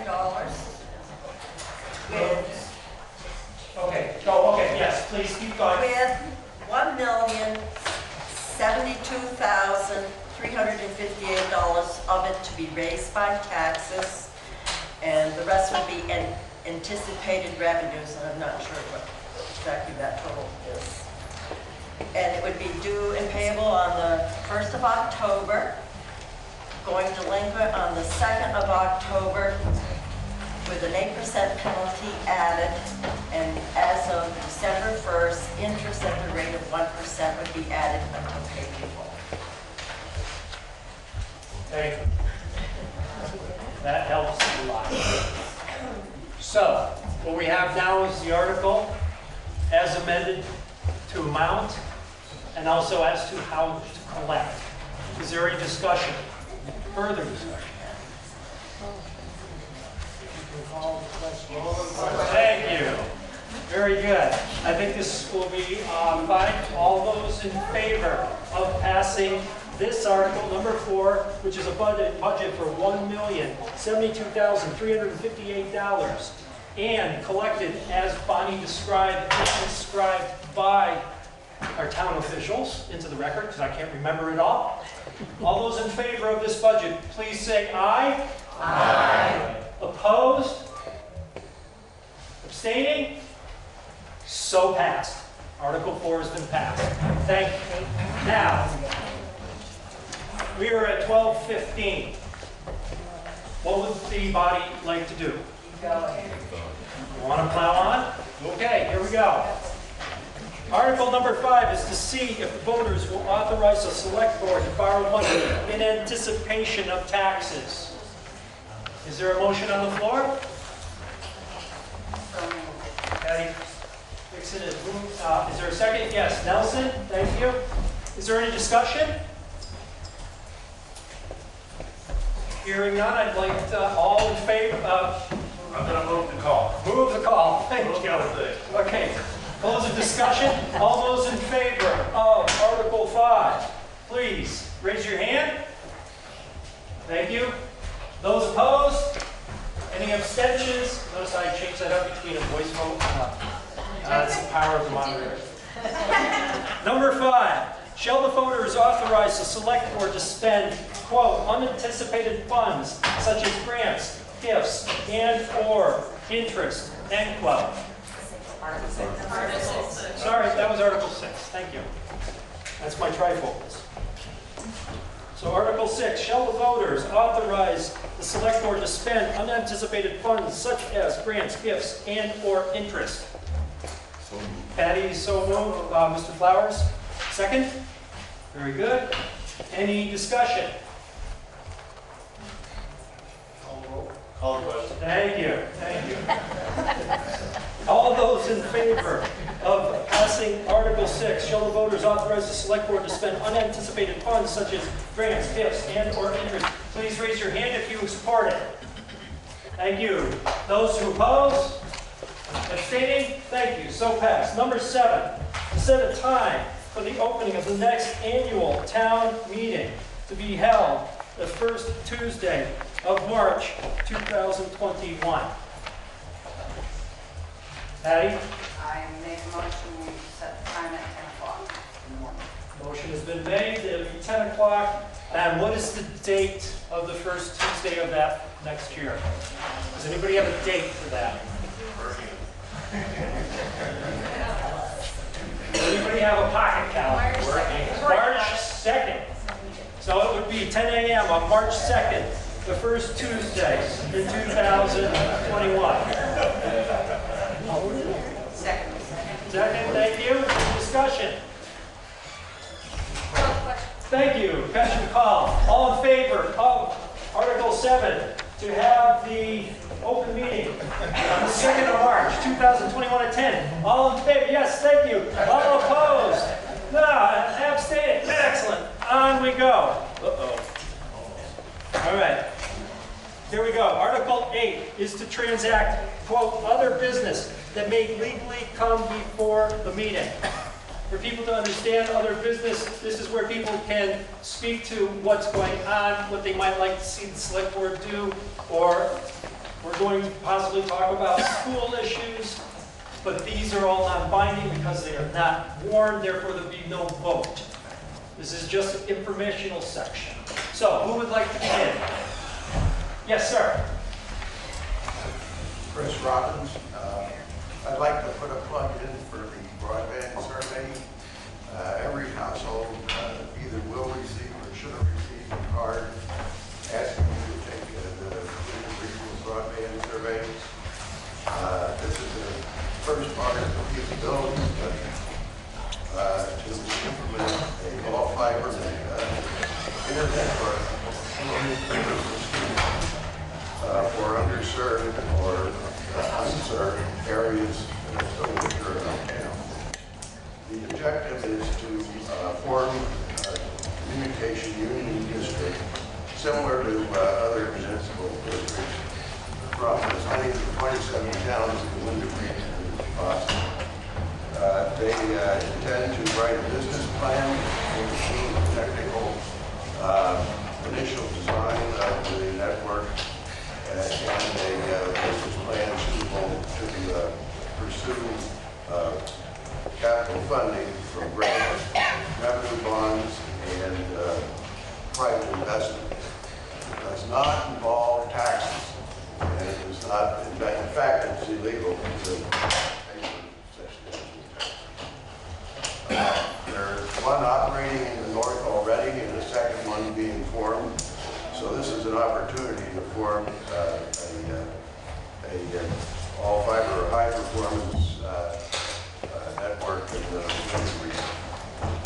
The survey can be taken online. As Greg mentioned, there's a slip up in the box with the URL. It's also published on the town website and the Facebook page.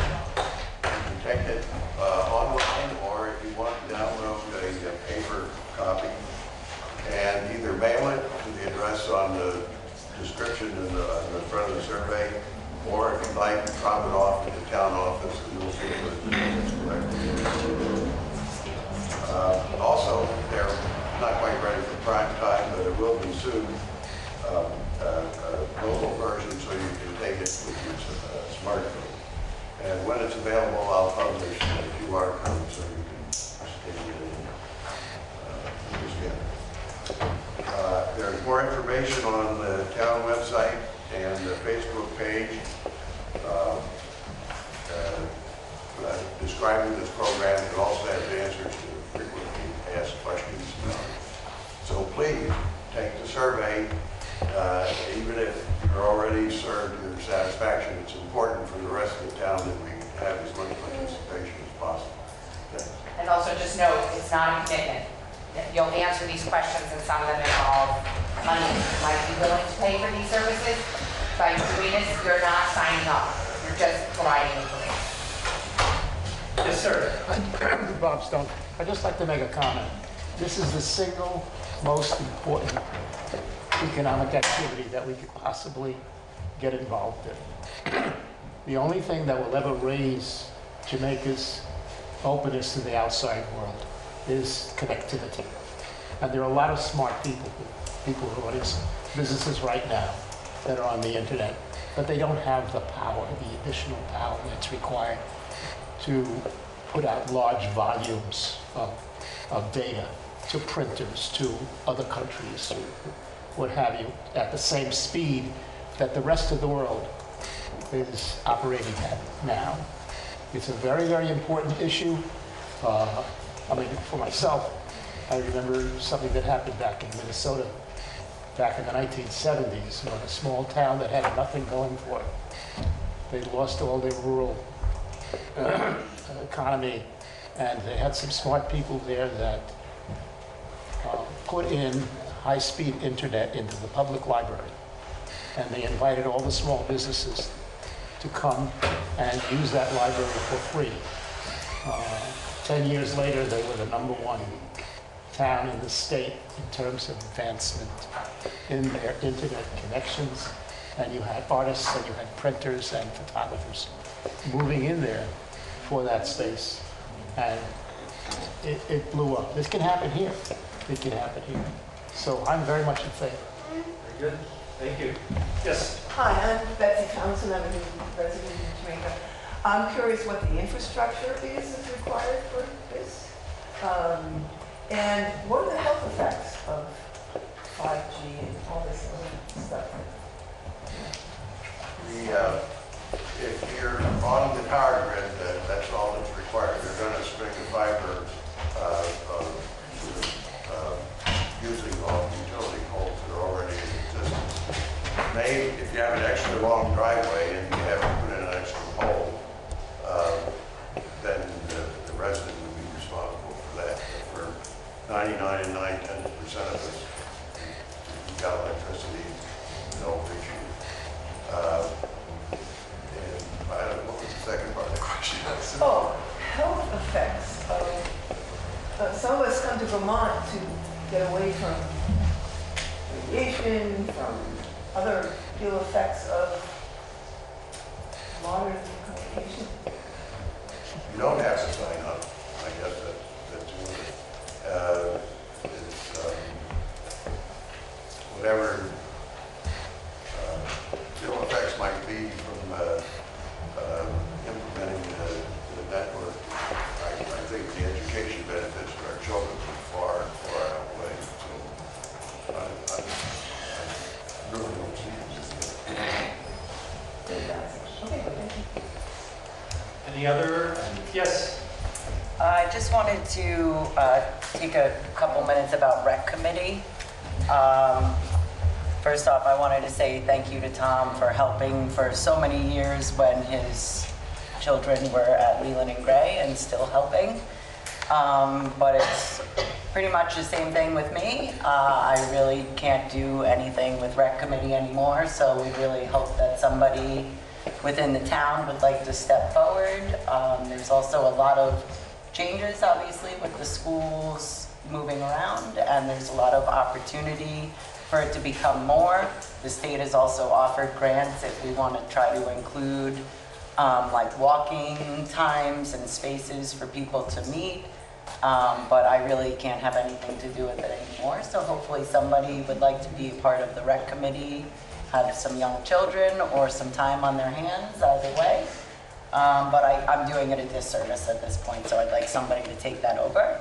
And then just really briefly, by talking with my neighbors here, found out that apparently there was a candidate night, and I had no clue, and was like, wow, remember when we used to do that? And they're like, actually, it just happened. So maybe we could do a town email or something, because I would love to have been a part of that. And I know we started it a long time ago. Maybe we don't have emails, maybe we're not allowed to, I don't really know, but some sort of communication other than just seeing people at town meeting, that would be awesome. I think that would be taken into very serious consideration. Yes, Patty? There was, at one time, the previous town clerk did ask people for emails. I think it was at a town meeting or some voting thing. And, but I guess some server blew up or something. My hard drive crashed. Yeah, so we lost it, and they weren't, yeah, so they're gone. So we'll have to do it again? I see waving. I'm sorry, there's blinding light here, so I'm sorry. That's okay.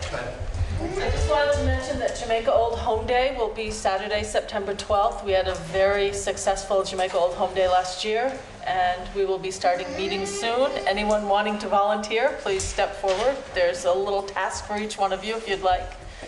Ann and I will be heading it up once again. And also, we have a little brochure here for the Jamaica Historical Foundation that we just did up that has some little bits of information on it, on what we've been doing, and feel free to join us there also. Dana, and then I'll come over to Stephanie.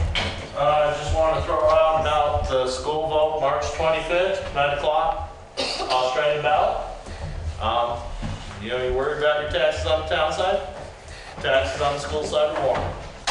For anyone who's interested, come out and vote. This is your pamphlet. It has all the numbers in it. You'll find on page 3 the warning. So in Jamaica, the polls will be open from 9 a.m. till 7 p.m. to vote on that, and also the at-large position. Today, from the floor, we voted for our 2 representatives to the board. There's one other position there, which is open at large, so representing all the times. At the candidates night, Mike Foley, who presently has the position, spoke to them. Drew's here, Drew Hazelton. Because we're not voting on the floor for the position, it is by Australian ballot. If he wishes, he can address the assembly. Drew? Thank you. So I'm not actually here to campaign, but I do want to give you guys a little bit of an update and answer questions as best I can about where we're at with our school and kind of what's going on with the school. So this has been a long process. And I think I've been standing in front of this town meeting now for, I don't know, 10 years, explaining kind of where we are in our school process, where we are in our mergers and studies and whatnot. So at this point, we do have a merged school district. So there is no longer a Jamaica School District. We are part of the West River Modified Union Education District. Last year, you were asked to come to the polls multiple times on many different issues, votes in, votes out on different towns, Wyndham, whether they were in, Wyndham, whether they were out.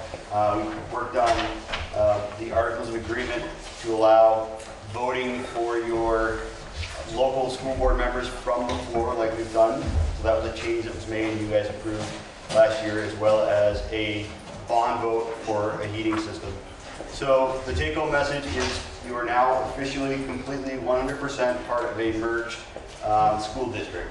You are merged with Townsend, Jamaica, Newfane, and Brookline for the K or pre-K through 6th, and then Wyndham joins us for our 7 through 12 merged school district. So when you look at your budget, it's very important that you understand this is a single budget that has been split into 2 separate votes. So the numbers that you're looking at come from a single budget that was split by the Agency of Education into the 2 separate articles that are warned. When you come to the informational night, we'll do a better job of trying to explain what's in the budget, answer any questions that you may have about the budgeting process and what we know. But you will be voting by Australian ballot on the budget as well as the at-large positions of the board, like Dana said.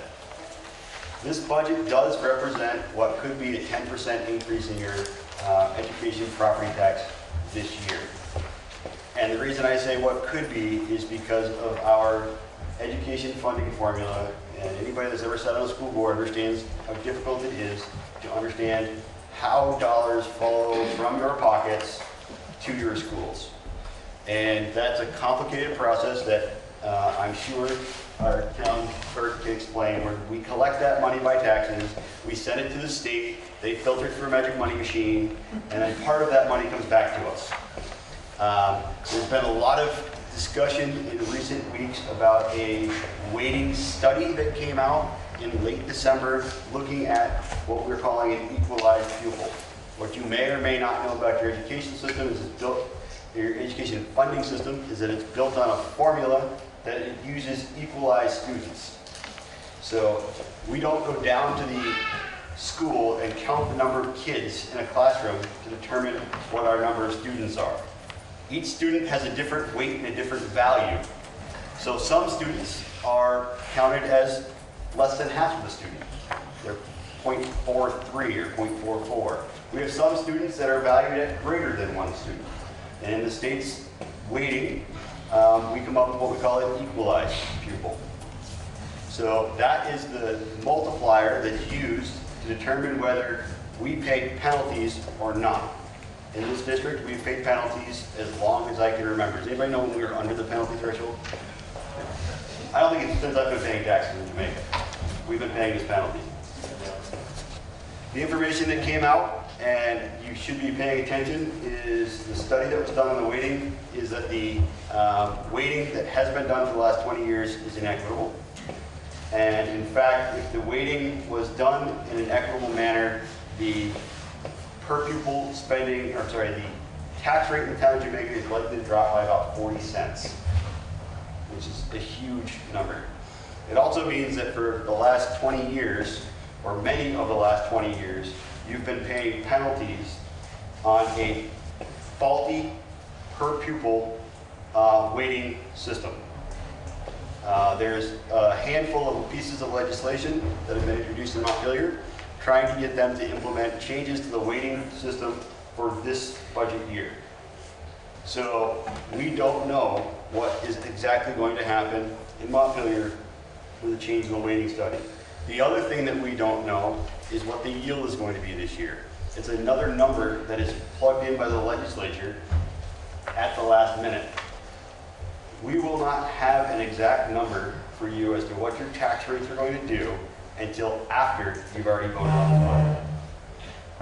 That's the reality of the way our funding system works. So if you're trying to pin down a school board member and say, hey, what's my tax rate? And you're like, about 10% more than last year.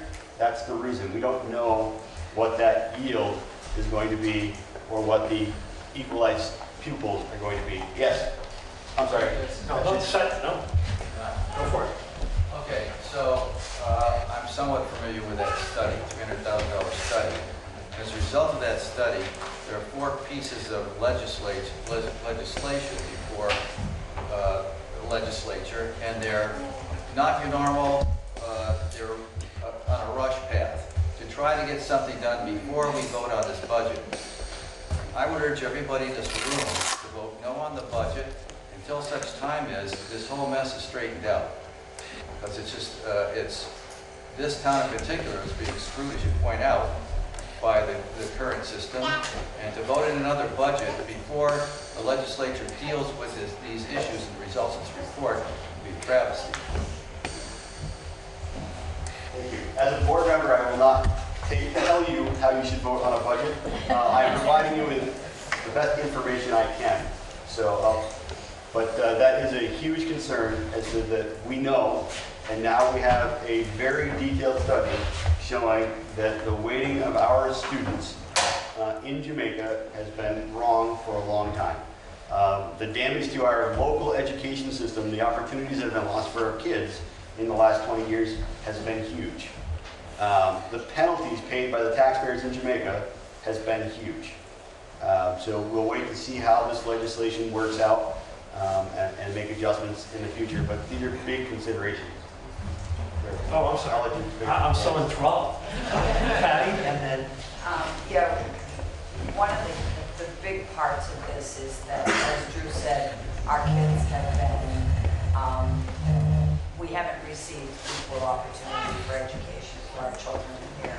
Some other towns have gotten more than they were due, and also we've put off doing things to keep programs in our schools, like taking care of our buildings and things like that, that really need attention.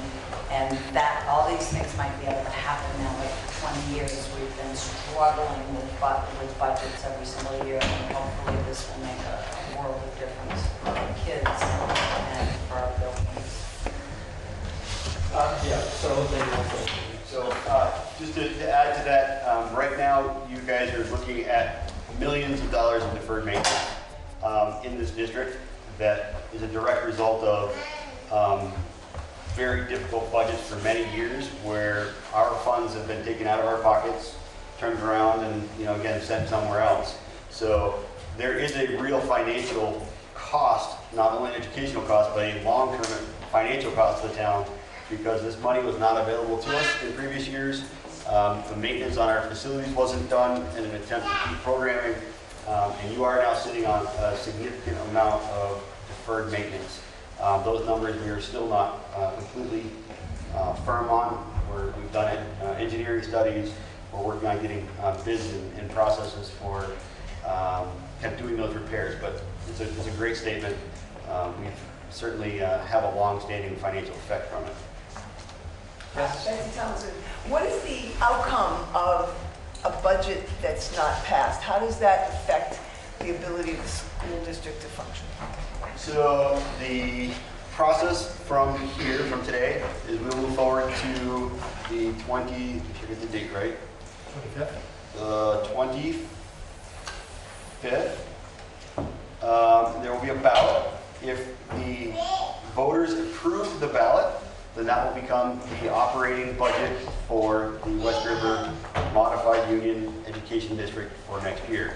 If the voters, and keep in mind, all of your votes are commingled with all the other towns. We have one district now, so all the votes are commingled. If the voters vote down any individual article or all articles, then that budget will then get kicked back to the school board, who will then have the responsibility to present a new budget to the voters, and we would then schedule another meeting, another budget hearing, another meeting, and another vote. But what happens to the function of the schools themselves? So if this budget fails, and the board will more than likely put forward another budget before the end of the school year, there is a default budget that would go into effect if this body, if all the towns voted this budget down over and over and over again all summer long, as the board tried to get a budget passed. There is a default budget that would go into effect. The school would still open in the fall.